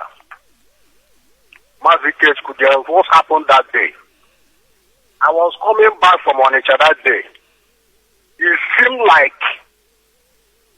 something entered me. But later, I know that it was the spirit of the dead one that cleaved into my body. Our brothers and our sisters, they massacred. So Maziv and all the Biafrans over the world, mostly in Oka, I want to tell you that it is a must that will honor the dead. They have killed us a lot. And coming out said, all of us will sit at home and honor them. I pray, may God bless the United States of Biafra. He said. Goodbye. So thank you very much, my brother, for that. And of course, we welcome that. And we must continue. Next caller on the line, please. Hello? Next caller, please. Hello? Yes, go ahead. All right, there he goes again. I don't know if we are having some difficulties this morning with our lines. Apparently, the calls, some of them are not coming in. Some of them get cut off before I can pick them up. And of course, it could be a network issue. But of course, we must continue until we get to the end of this program. These things happens, of course, now and then. Some days you come, it is a good day with network. Some days you come, the network networks are a bit digital. The calls try to come in, but of course get cut off before you can even pick them up, and that is exactly what we are experiencing this morning. But we are not deterred because the message is going out there. We know what to do, and that is exactly what we are going to do. We are going to honor our dead, and there is nobody who can stop us. Call on the line if you can hear me. Biafra is rising. Ndeomazi, welcome to the program. I fought the war, and I come back again to restore the land. Mazi, you are a living hero. You are a living hero. Please go ahead. I'm a spiritually being hero. Actually, my son, the person who is in contention, somebody not a more. Recognition can happen. Yeah, you lawyer no. Yes, the man, the place I am living today.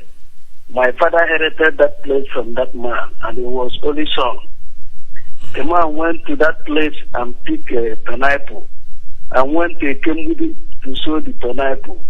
From there, he went to Biafran Civil War, and he never come back again. So, and I come back again. It's not any voice moved me since I was born. I'm a very difficult person. But to the day I hear the voice of Umar and the Crown, I was very shocked. And the way he came to Barcelona, I said, we must restore this land.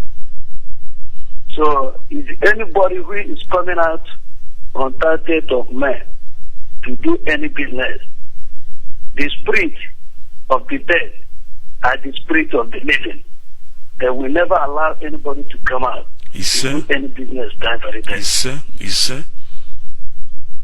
You see, all the people who are dedicated in this struggle today, fighting for this struggle, are the one who was born after the Biafran Civil War. You see, the rich ones they have today, the innocent rich ones, not these evil ones who call themselves elites. These ones who build Lagos today are the ones who born after the Civil War, not the ones who born before the Civil War. That is the people who build Lagos. That is the people who build Abuja. That is the ones who are taken care of, who have taken over Biafran land today. And we are the ones fighting. And then we come out and tell you that they are small boys. You look at a man of 45, 50 years, you call him a small boy. Those who fought for the Israelites and those who fought for this Denmark, none of them is up to 25 years old during their own time. So we are now to restore the land. 30th of May is a special day, and nobody will joke with it. You see, sometimes when I look at what is happening in northern side, there is nobody there. If you just remove Ali Dangote, they are finished. He's the only one causing all the whole mayhem in the whole issue called Nigeria. That's Ali Dangote. They don't know. Anyway, Chukwuka is with us, and we are winning the battle. Thank you very much. May you remain blessed. Take control. All right, thank you very much for that, and of course we welcome that, and we must continue this morning. All right, call on the line. Can you hear me? Biafra is rising. Biafra is rising. Chineke. I love your energy. Please go ahead. My name is Obasewa Chineke from Anambra State. Please go ahead. I'm right now at Oka. Mazi, let me speak my direct. By all means. Omo Chuko Kikabiama. Onye na-ekene unu bụ nwanne unu nwoke Ọbasi Ikabiama zone, Mpo zone. Ana m ekene unu eji m ohere a na-ekene onye ọbụla ife ọma na-adị mma. Onye ọbụla ife Ipob na-adị mma, onye ọbụla kwụ n'eziokwu, because na Chineke mere ka anyị maa na ọ bụ n'eziokwu. Na ikwu n'eziokwu na a ga-esi n'eziokwu wee pụọ n'olu. Wee na-ekwe anyị Maazị Ikechukwu Ọnụọla ka m bido na 30th of August after MS evangelism wee na-eje n'elu ụga ndị Boko Haram ndị na-eji wee gbaba anyị egbe wee gbuo about our brothers na ịtọ then mgbe wee tụọ ada anyị nwaanyị mbụ ma waka waka. After nke a struggle continue for massacre anyị 30th of May na Mkpọ, massacre anyị na high school Aba, massacre anyị nwere ebe na-agwa ụmụ Chineke nwere ebe ndị a na-egbu anyị. Fa na-egbu anyị on the name of national court na-egbu our youth. Fa na-egbu anyị na villages anyị dị iche iche right now na-agwa ya maazị. Fa debesịrị anyị na prison na cell dị iche iche na both obodo anyị na obodo fanwa. Maazị, eji m ohere a na-asị enye ọbụla ihe ọma na-adị mma onye IPOB. Echekwana ka ihe mee na nke enu ame anyị gbaa mbọ ka ichie ya ọkwụta n'ebe ọbụla ị nọ. Tie ya ọkwụta. Ịmara ife ọbụla bụ ife ọma ị ga-eme ka Biafra abịa. Mee ya. 30th of May, ụmụ Chineke ana m awụrụ na testimony ka m na-enye unu taata. Since I ga-eme sit at home. O nwere ụbọchị ọbụla anyị chọrọ ime sit at home ma ka Chukwuka abịa ma lapụ iwetara ezigbo onye ọbụla bụ ezigbo onye IPOB ife ọ ga-eri ma ndị ọzọ esori ya elie ya onye aka Chineke si emelụ m ya ọbasị nwa Chineke. Ezigbo a na-agba nwoke nwaanyị onye nne ụmụ agbọghọ anyị ọ bụrụ na unu chọọ ka unu nwebe di onye ọbụla sọpọtụ a Biafra ụmụnne anyị gbanadebe ablọd kaba anụ bụ unu everyday ndị pastọ ndị fake pastọ na-edisive ụmụ nwaanyị anyị edisive anyị wee na-ata anyị nọ ndị njọ ndị nne na nna sins of the father nọ ife mere na bụ unu nọ ya mere na ịmụrụ nwa nọ ya mere na ịnụlọ di everyday ụmụ nwaanyị anyị a na-anwụ maazị faje ịmụ nwa ba fridi na-agbagbu ụmụ nwaanyị anyị ndị fake pastọs asụnọ ndị amoosu ndị dibịa na-alụkwafe ego ndị pastọ na-alụfe ego mana unu amụ ụmụnne m ikwu m n'ibe m mana ndị gọvanọs na ndị senetọs na ndị pastọs gwa m onye nwunye ya mụbara nwa wee nwụrụ na ọ na-amụ nwa o nwere ụmụ nwaanyị nwunye ba niile na ablọd den anyị bịa nọrọ hie anyị a na-anwụ kotu mọchụwara anyị mmadụ kposara ebe a ka aja tadebe na anụ efi ụmụ Biafra since almost 2 years and 3 heading to 3 years nwunye m ama webatakwa m anụ efi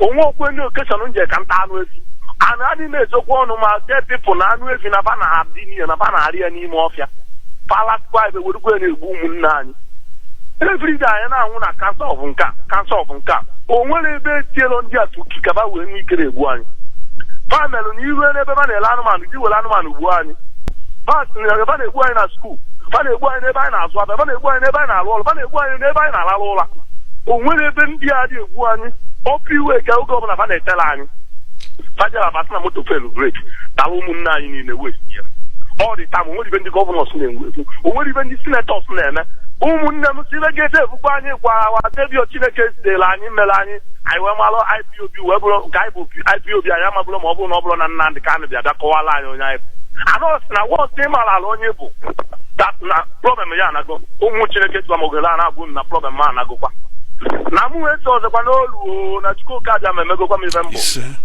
ọnwụ ga na-esi na anyị ga-enwere onwe anyị wede ma mụ nwa mmụọ eluigwe achọrọ ya ma ọ chọrọ ya Chukwuka bịa ụlọ nne na nna m na Biafra ama bịa Chineke gbuo ebe nta ọ bụ na ụmụ m si na Biafra ama bịa Chineke gbuo ebe ọ bụ na ụmụ nwa si na Biafra ama bịa ka mụ nwa nwa n'ebe ndị abụrọ ndụ ị ga-eji 2 million naira onwere ike eji eme onwere onye everyday mama ya na ọnụ ụlọ ọgwụ na-aspend ego papa ya onye nke everyday afụfụ ka mmadụ na ebe ọ bụrụ ndụ ka anyị dị. So we have to do everything possible to make sure that we take our freedom by fire by force. Look at our brothers in Israel. Kabana we will locket na fire na fire locket there. All this evil media in Galilee. Then except IPOB. That's why I know that we are formidable and can never stop us. They are wasting their time. Just walk back and when they create can I have violence, but when I have violence, they open up IPOB or because he will not save our anything they doesn't do so. They survive or Cabalibia. We will do everything possible as we catch corner to make sure that we have freedom. Freedom is here and nobody can stop us. All hail Biafra. All hail Biafra. Freedom. Thank you very much. Right on, my brother. Thank you very much for that, and of course we welcome that, and of course that is very touchy, very, very touching. I tell you what, the reason why the state of Israel was created is very simple, because after the Holocaust, after the massacre, after the genocide of the Jewish people, The state of Israel was created in order to protect the life of Israelites. And this is why they say never again. Now, let me tell you something. If there is no Jewish nation, if there is no state of Israel created, the Jews will be killed again, because up until today, the hatred is still there. The enemies are still there against the Jewish nation. But they have to create a Jewish state in order to form a barrier, to form a wall to protect the Jewish people. This is why today you cannot just come from anywhere and kill a Jew. It is not possible because of the Jewish nation. Now let me tell you something, and I'm going to tell you this right here, right now.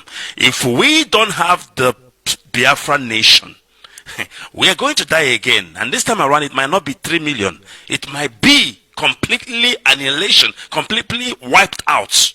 The reason why we need Biafra is so that we can form a wall around us, so that we can form a wall of security, so that we can protect our lives and property. That is why we need Biafra. More than everything else. I know we need good life, we need good school, free education, clean water, electricity. But the most important thing, the most important reason why we need Biafra is so that we can live. Simple as that. Because when we have Biafra, you cannot just come and kill a Biafran and go free. No. If you come and kill a Biafran, we will come after you. We will destroy you. We will chase you and smoke you out wherever you will run into. Then we will tell you that the life of a Biafran is more important. The life of a Biafran is so precious that we cannot let go one life. If you kill just one Biafra, it might cost you a lot. That is why we need the state of Biafra, in case if you don't know, for security, so that we can say, never again in our lifetime shall a Biafran be slaughtered for no good reason. All right, we must continue. Caller on the line, if you can hear me, please go ahead. Biafra is rising. Yeah, Biafra is rising. They watching again. Biafra has risen. My absolutely, brother, and never to go down again. Your brother,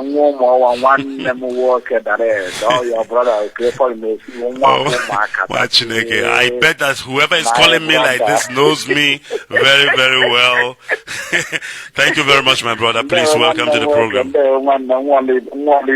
They were watching again. My brother, what you are doing for your motherland. Thank you very much. Bless you and bless whatever that has to do with you. Likewise, our Ebola Namodi. Namodi, Kama laws also. Or Memezu, Otisi Buprezu, on your chain, good, and whatever you do. Absolutely. Or the country. And all the leadership of IPOB, including 1 year worker, one person to pass over, which are for, and all the leadership of IPOB. So they're only going to be an act one thing I'm doing. Bless all of us. My beloved brother, watchmaker, Mazi, I want to say one thing here right now. By all means. All of them that is sabotaging Biafra, if there is any Biafra in any Biafra compound that have not buried anybody since creation, since we come out as reincarnation, that Biafra land, may he succeed. But if in your family, in your compound, somebody has been buried there, they have been addressed in that yard since you were born, you will not see the Biafra as a protecting Biafra. This is my prayer for them. My beloved brother, Biafra restoration is sacrosanct. This 30th May, absolutely. All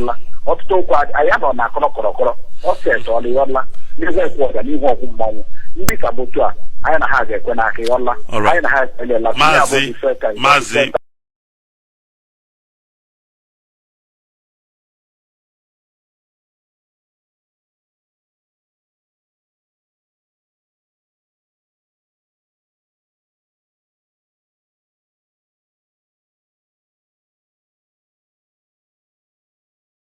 Of our Memorial Day, that is a slap on our face. That is an insult to the death, and something must be done about it. Mark, yesterday I wrote in our platform, I wrote, and this early morning, my beloved sister, all the in charge of media in London, sent me the message by the High Chief. I read it and I circulated. Yesterday I called the chairman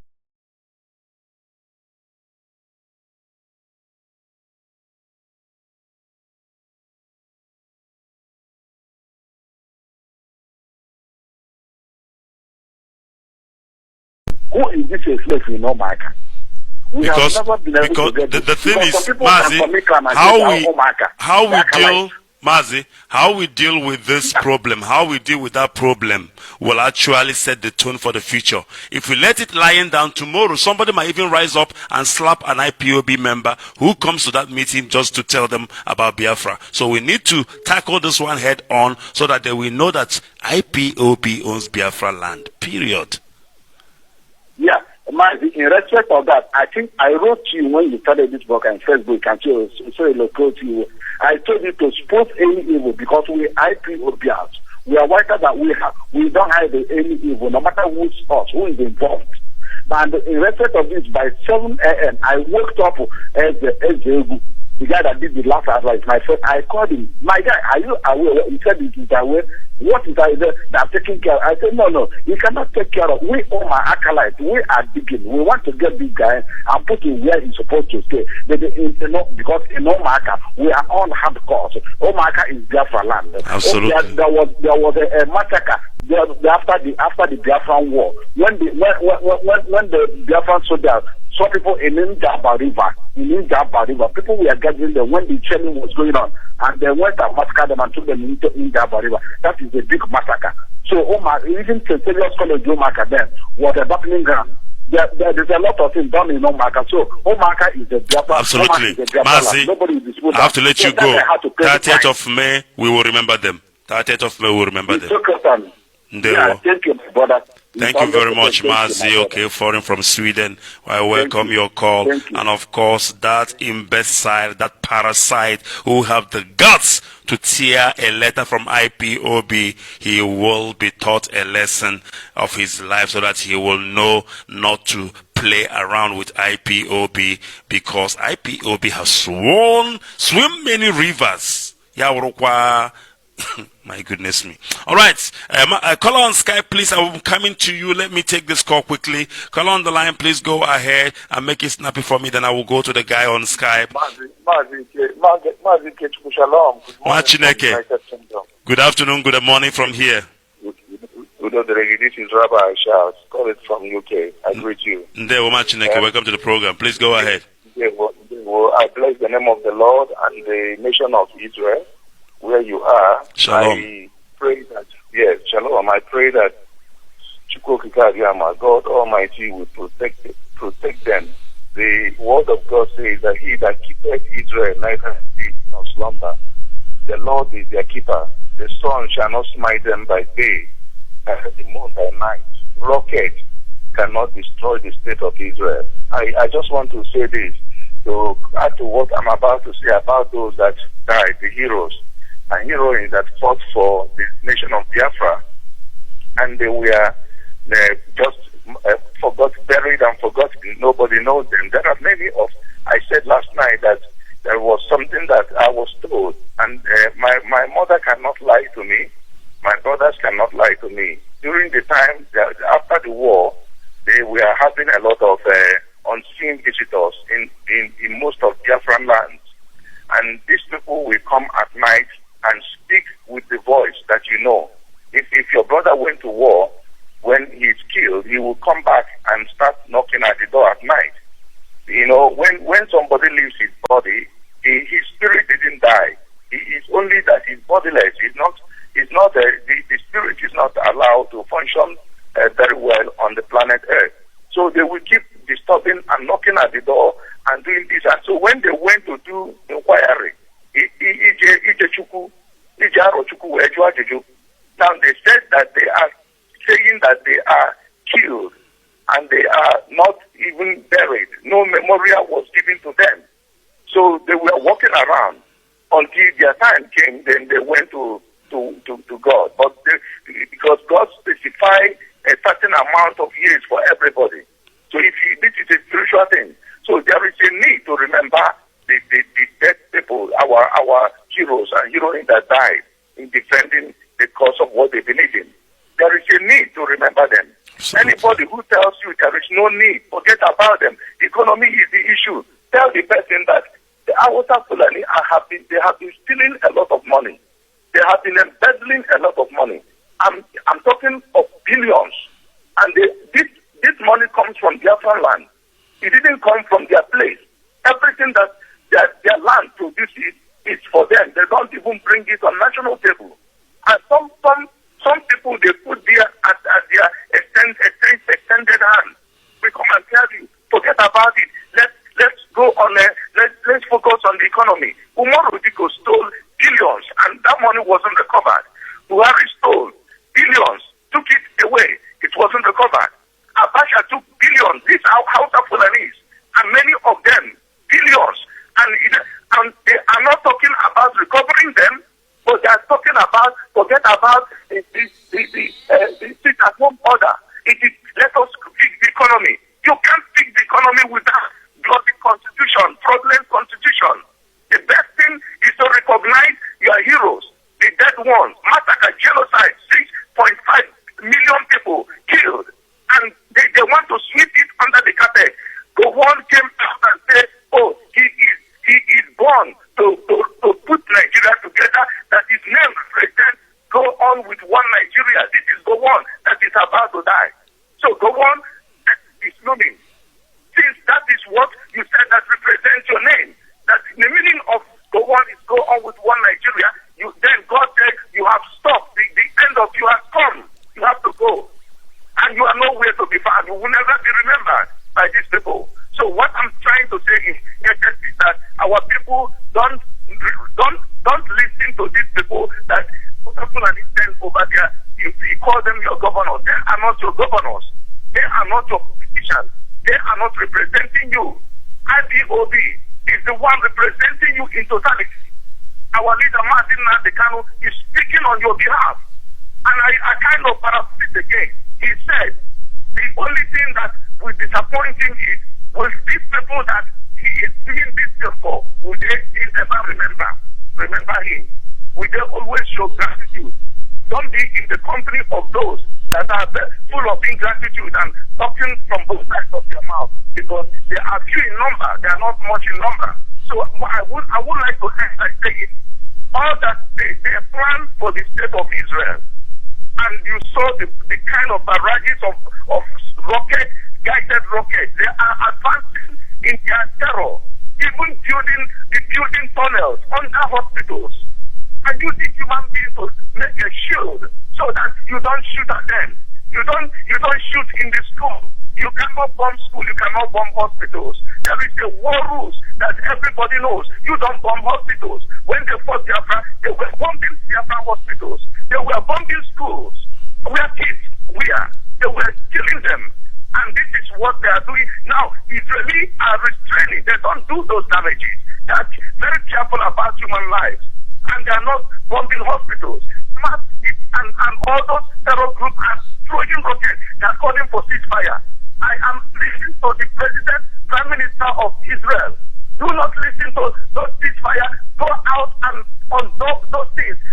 Dismantle them. Make it incapable for them to do those things, to do those damages. If you let them, they ceasefire. They will reinforce. They don't repent. They don't turn their minds away from evil. They will definitely come back and start doing it again. Make it impossible. As God did lose the will of the chariots of Pharaoh. Lose the will of their chariots so that they cannot be able to again.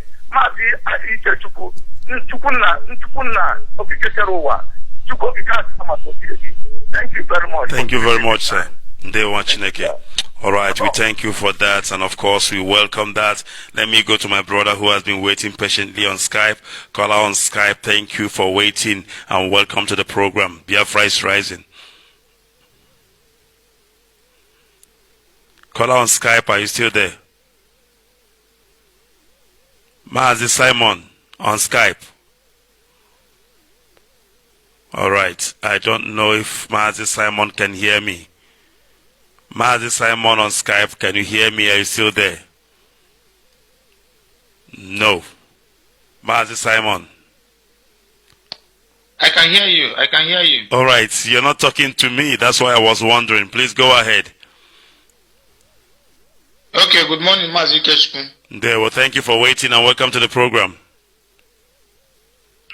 Okay, my name is Simon Ayanogo. Simon is from Umuaka in Olo, Ipob, Biafra land.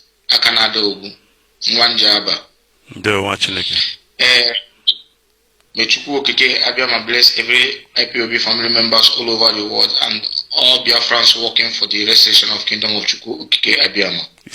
And bless our able leader, bless our deputy, bless all the IPOB leadership, and those that are piloting this struggle in different ways. Okike protect us, guide us, our going out and coming in will be blessed. Every plan of the enemy back to sender. For your topic, I want to use this opportunity to remember our fallen heroes. May their souls rest in peace. May the souls of my mom and my dad rest in peace. My dad is a veteran, a Biafran veteran. Is a man that never give up in Biafra. People that knows me very well, when I mention my dad, they will know him. He is a man that never took out his Biafran army uniform until the day he has his last breath in the world. My goodness me. Umaka, some people may know him. Please tell me a little bit about him, please. My father's name is Clement. People that knows him at Umaka Community Hospital from 1981 to I think around 87, 89 when he passed away. He's a Biafran veteran because during that time his uniform is different with Nigerian army different. So when people ask him, he says he's a Biafran soldier and people knows him because Umaka is a very big Biafran family. So at that time he never gave up. He is still angry about what Nigeria did to us. But as a small child I never knew it. But I started paying attention. Because when I was growing up, my mom died when I was 5. I never knew what was mom. So only what my father told me is this, that I should remember that I'm a Biafran. So no matter how I fight, I try to defend myself. If you do, I say, why? They will say, why are you doing this? I say, because I'm a Biafran. And they will beat me, people that senior me. But I'm just saying it because that is what my father told me. So my dad never give up in Biafra until he passed away. People in Omaka that are hearing me today, I am the son of that man that always stayed as security at Omaka Community Hospital, but he walked everywhere. He walked everywhere. He is the man that designed the Omaka Community Hospital, the pattern and everything. They later gave his supervisor there. So I think wherever he may be today, he will be proud as a Biafran that he have a son that are in this struggle. Because let me just use this opportunity to say this. That's why I remember those that pay the ultimate price. That's why I remember the word of our able leader. That's why I respect him. He's a man that remember the deaths before every other thing. And that is why Biafra must be restored, and there is nothing anybody will do to Nnamdi Kanu that will kill him. Talking of now, any country that anything happen to Nnamdi Kanu will chase them like as Israel are doing Palestinians today. That's why the life of every Biafran will be more important to us, and the life of the dead ones is more important than every other thing. So I dedicate myself this month to campaign, to advertise, to do anything in my power to make sure that legacy live long, as long as there's anything living in this planet. Because without them, we won't be doing what we are doing today. I want to use this opportunity to remember a lady I never knew, but I knew her name. I was wishing one day to meet them. One of your co-hosts, Waka Waka. You are Mazi Simon. You are bringing me back. You know that woman. You know, it's not like I don't want to talk about her, but each time I talk about her, my eyes is filled with tears. That woman has, she was the source of, how do I put it? She was like a motivation for me, you know, while I was in South Africa. Whenever Odo Jobara, she would give me an advice. She talks to me. I listen to her. She was my best friend, you know. And before she passed away, I told her that I'm traveling to Israel. And she told me, maybe I will go before you. I say, where are you going? She said, I don't know, but you will see. That was what she told me. So her death still a mystery to me today, but we will remember her, and we must continue, and that is why we must restore Biafra for the people like her and your father as well. And I'm glad that you are actually doing your father proud in this struggle. Please go ahead. Mazi Kechuku, in 2016, they asked me, why are you doing this? I said, I want to be remembered when I die. Because Must take it easy, it's okay. It's okay. A lot of things to break me. It's okay. To work against IPOB and Martin Danicano when he was arrested. They said, I'm stupid, why are you doing this? Take this in and leave this thing. I said, no. I want to be remembered when I'm dead. It's not money. I did not join this show because of money. I did it Mas, because it's okay. I was called to do it. It's okay. I am not, because I say it before it happens. That's why when I see people paying with IPOB, casting IPOB, without them today, where will we be? Where? Look at what is going on there. Begging Boko Haram. Yes, man, give me. Do you know what $300 million mean? Do you know how many arms you buy? Do you know how it will develop that place? But people are here ranting in Facebook, talking about Nandikandi, criticizing that. What Nandikandi? Nandikandi, I told him 2014, I don't want to know about your character.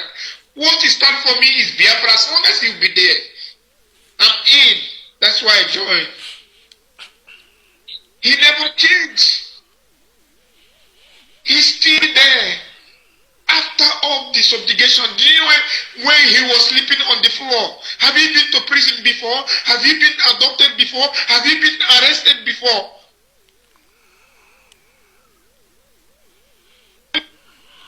It's not all about money.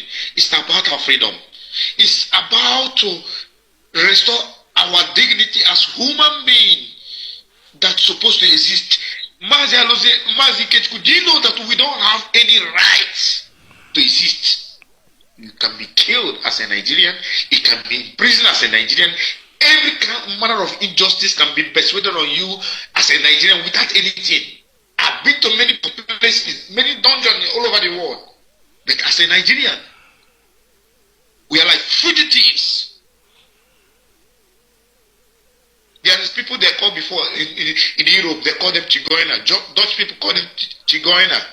Gypsy people, they have no right before, but 2004, before all this Eastern Europe, they joined EU. That is the order they gave to them. They must be documented. All of them have EU passports. They are better than us. In Holland today, that's why I look our people jumping up and down. You know this buying and selling mentality. Because that is where I joined this struggle.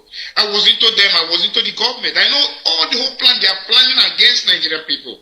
I was telling them there is a day, some of them that know me personally, a police came to bust a house where I normally sleep.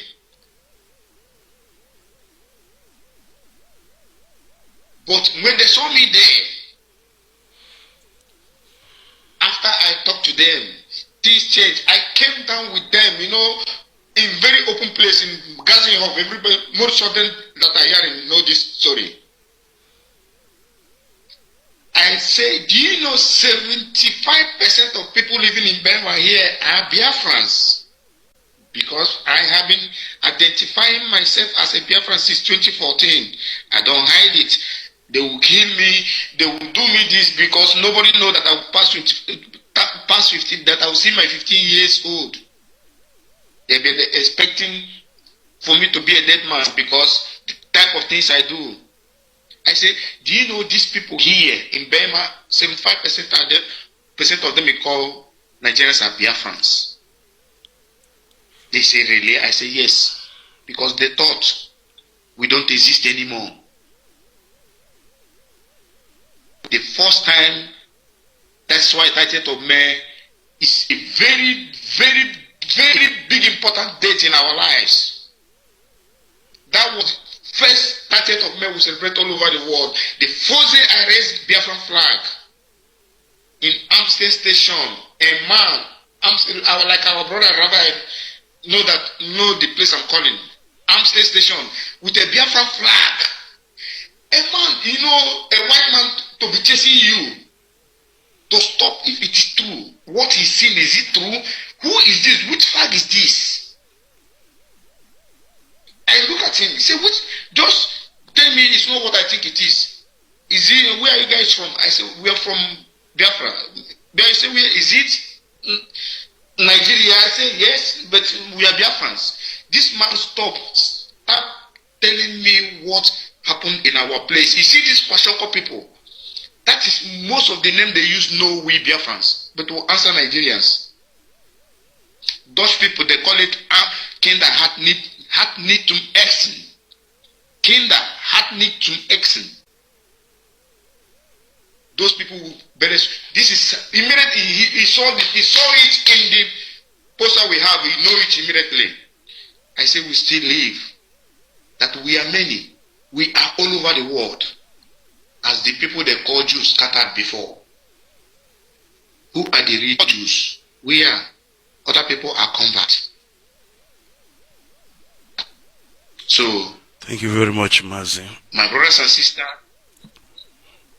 may the souls of our living heroes live in peace. I pay my allegiance to them.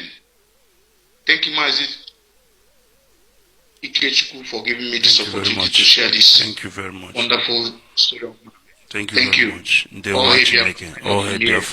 Thank you very much. Of course, talking about it brings healing. Remembering our heroes brings healing. And this our brother has just got me all worked up. I am an emotional person, very, very emotional person.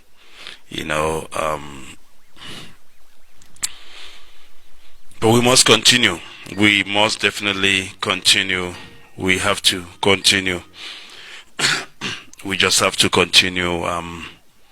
Before I embark on this journey of this struggle, especially when I about to start to broadcast, my senior brother, of course, or senior cousin, if I may call him that way, called me to his house.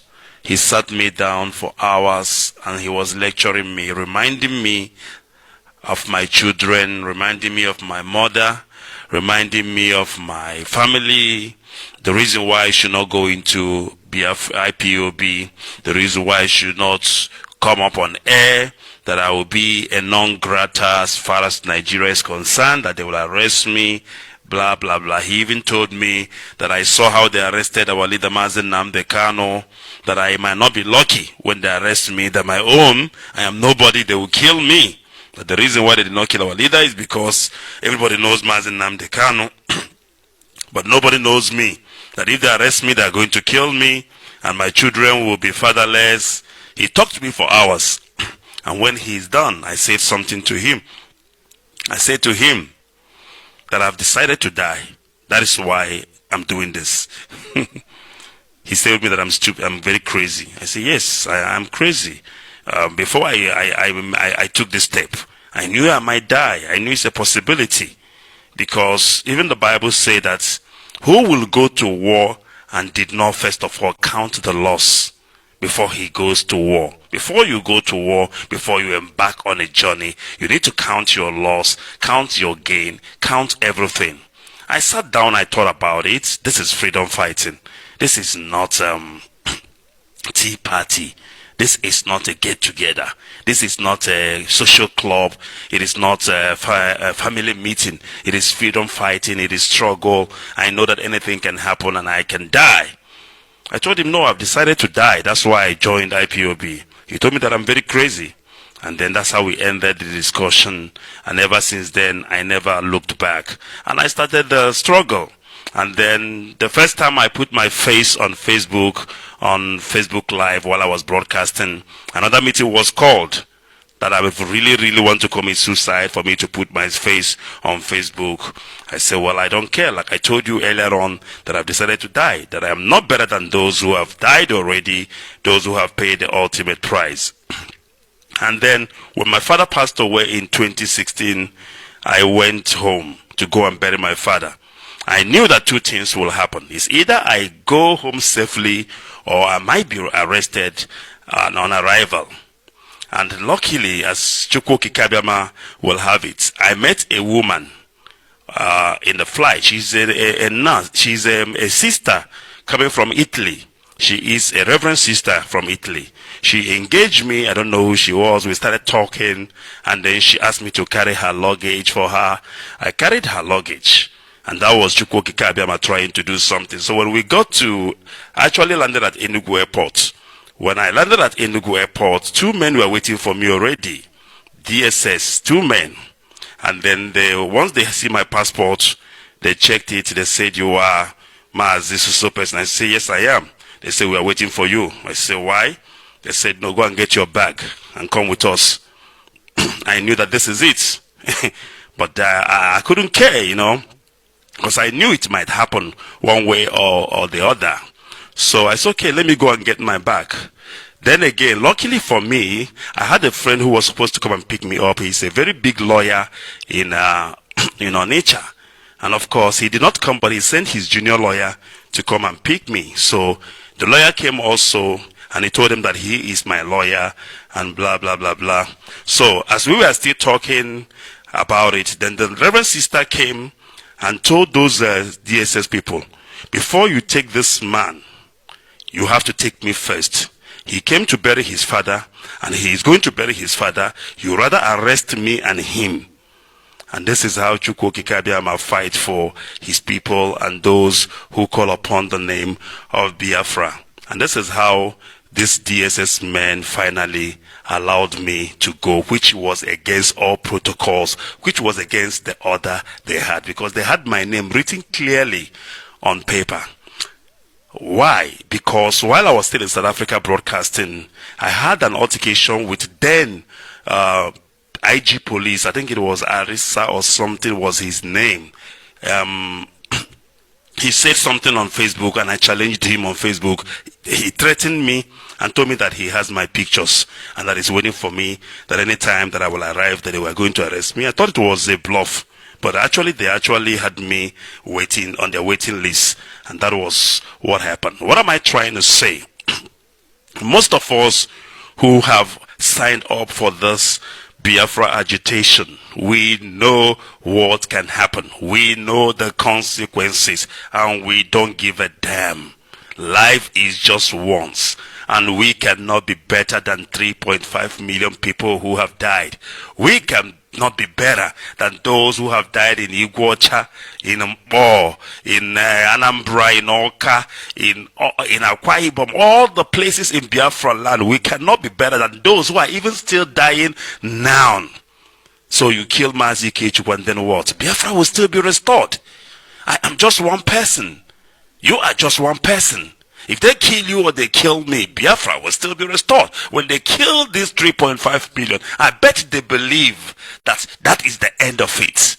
But what happened? 50 years in counting, Biafra has risen.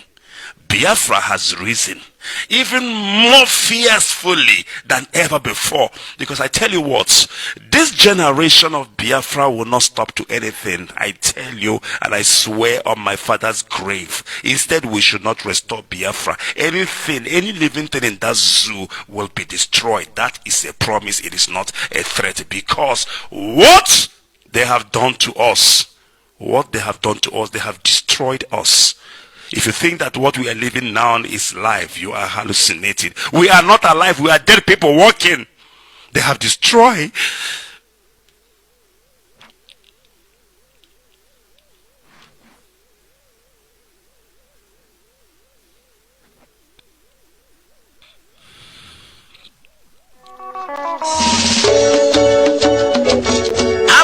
Chief Doctor Morocco Emeka Madoka esim na Morgan Entertainment wene wetelunu akwa ali ayi na ebe maka Ojukwu ndị egwu Morocco gaa n'ihu.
Alright, welcome back once again. It is still Radio Biafra, and I do apologize for that. I could not hold it in. But of course, we must continue, and our time is, of course, up. And I just have to give our brother on Skype, the time just to make it short and brief for us so that we can bring this program to an end. And of course, this is a healing process, because when we are remembering our heroes, when we are remembering the atrocity that has been done to us, we get emotional. And of course, through that emotion, it brings about healing. If you don't talk about it, if you don't cry about it, if you don't scream about it, you will not get healed. But the only thing that can heal us properly is the restoration of Biafra. And that is what we have decided to do. Our heart is bleeding.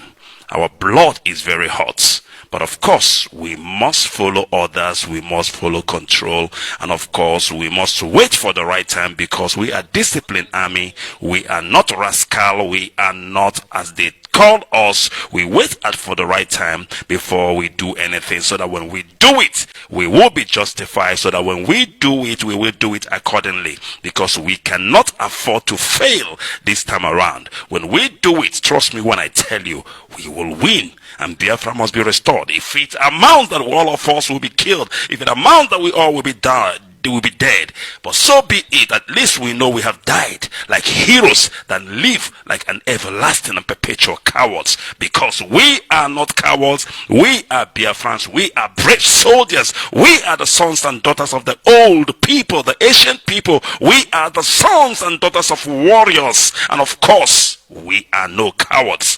And they will know when the time comes. We are following diplomacy. We are following it the right way, as it should be, as a civilized people as we are. But trust me when I tell you, our patience will only last this long. As we follow our leader Mazen Nnamdi Kanu, following his instruction, following his directive, and waiting for the D-Day. Alright, Mazio Below, you are the last caller. Unbelievable. Mazio Below, I don't expect this from you. You cannot call Radio Biafra and you are listening to the radio. It's unbelievable. Mazio Below, can you hear me? What do you know? Mazio Below, are you there? All right. I think Mazio Bilo preferred to listen over the radio, and therefore this is how we are going to bring this program to an end. Whew, what a program. What a day. And of course, this is just the beginning. As I told you, the countdown has begun. We must remember our heroes, even as our leader have said in his tweet of yesterday, or I think it was yesterday tweet, he said something that this year he is going to commemorate our Heroes Day in the United States of America. And he said something that I would like to touch, and that thing he said shows how serious this year's Remembrance Day is going to be. Our leader says on his tweet, I will mark 30th of May Remembrance Day at an event in Atlanta, Georgia, USA. It is our duty to honor those died that we may live. Biafrans across the USA will make this year's memorial a remarkable one rather. Hashtag sit home, yes, sit at home, I got it right, across Biafra land. Hashtag Biafra Heroes Day 2019. Hashtag never forget Biafra. And we promise we will never forget. Mazio Bilo, please make it short and sweet for me. Our time is up. Mazio Bilo, what is going on with you this morning? Mazio Bilo, are you there? Can you hear me? All right, Mazio Bilo, this is the last opportunity. Unfortunately, there is nothing I can do for you. We have to leave it there, and you have to try maybe some other time, because it appears that network is not on your favor. I can hear you clear, Mazio. You can hear me clear, and then you're not talking. How kind of clear is that? All right, go ahead. You can hear me clear, and I've been here talking to myself, and you say you can hear me clear. Unbelievable. Mazio Bilo, please go ahead. No, I can this is just got a long time. I welcome back to Radio Biafra. So Biafra is rising. I welcome you back, Mazio. It's a long time. Thank you very much. Yeah, my guide, our leader, Mazio. My name is Mazio Bilo. I call you from Mozambique, national coordinator here in Mozambique, Nampula. Coming from Umaka, Njaba in Olo in Imo State, Biafra land, Imo province, and that Wahia State.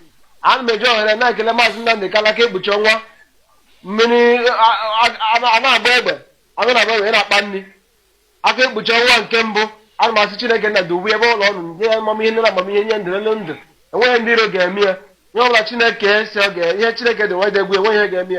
My Major and now got the whole Biafra all over the world. Let everybody be stand up and they can for this 30th of May.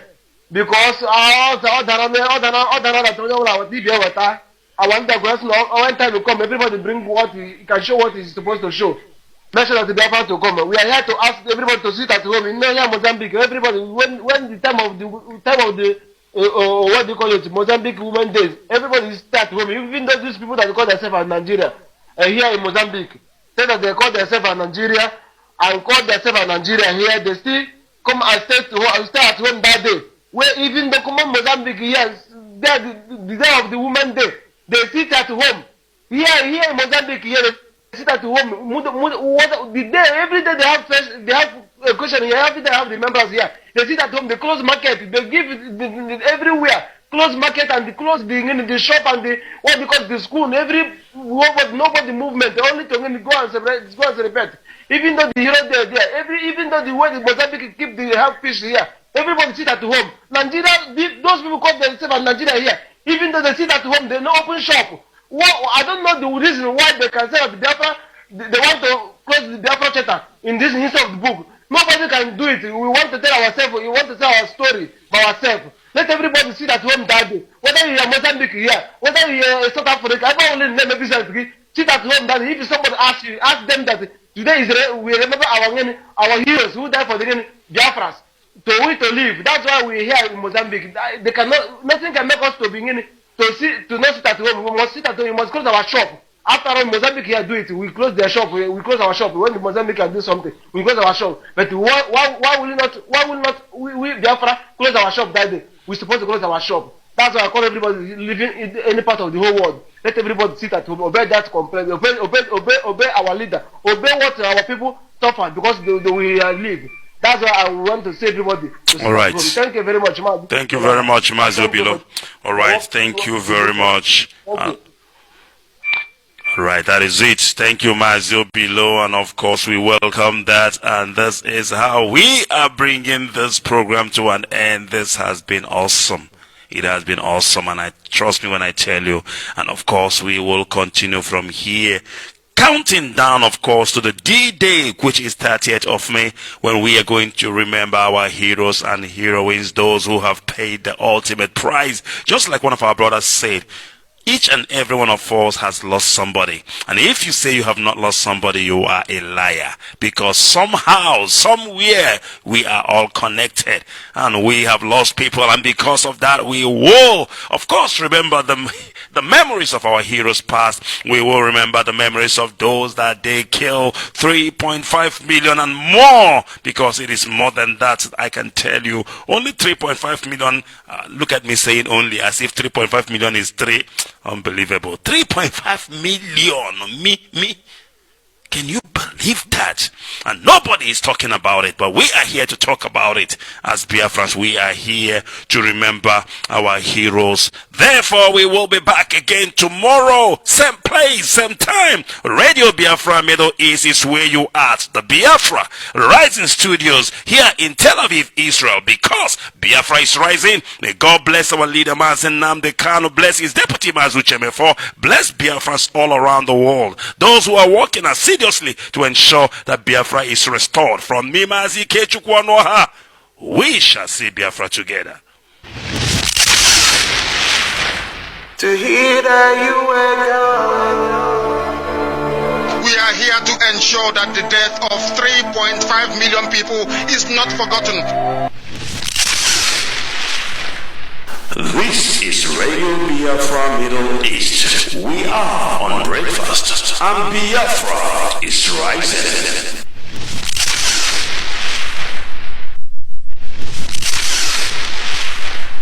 The reason why we exist is to ensure that their memory, that they can never ever be forgotten, that their memory will linger on forever, that as long as man walks this earth, this world will remember the 3.5 million people that they killed, men and women that did nothing, children that were innocent.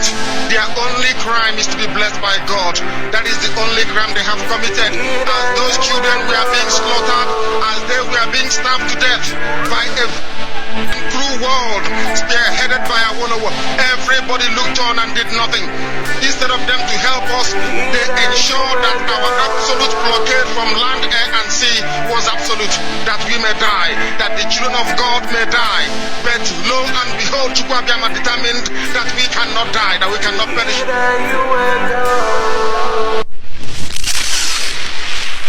This is Radio Biafra Middle East. We are on breakfast, and Biafra is rising.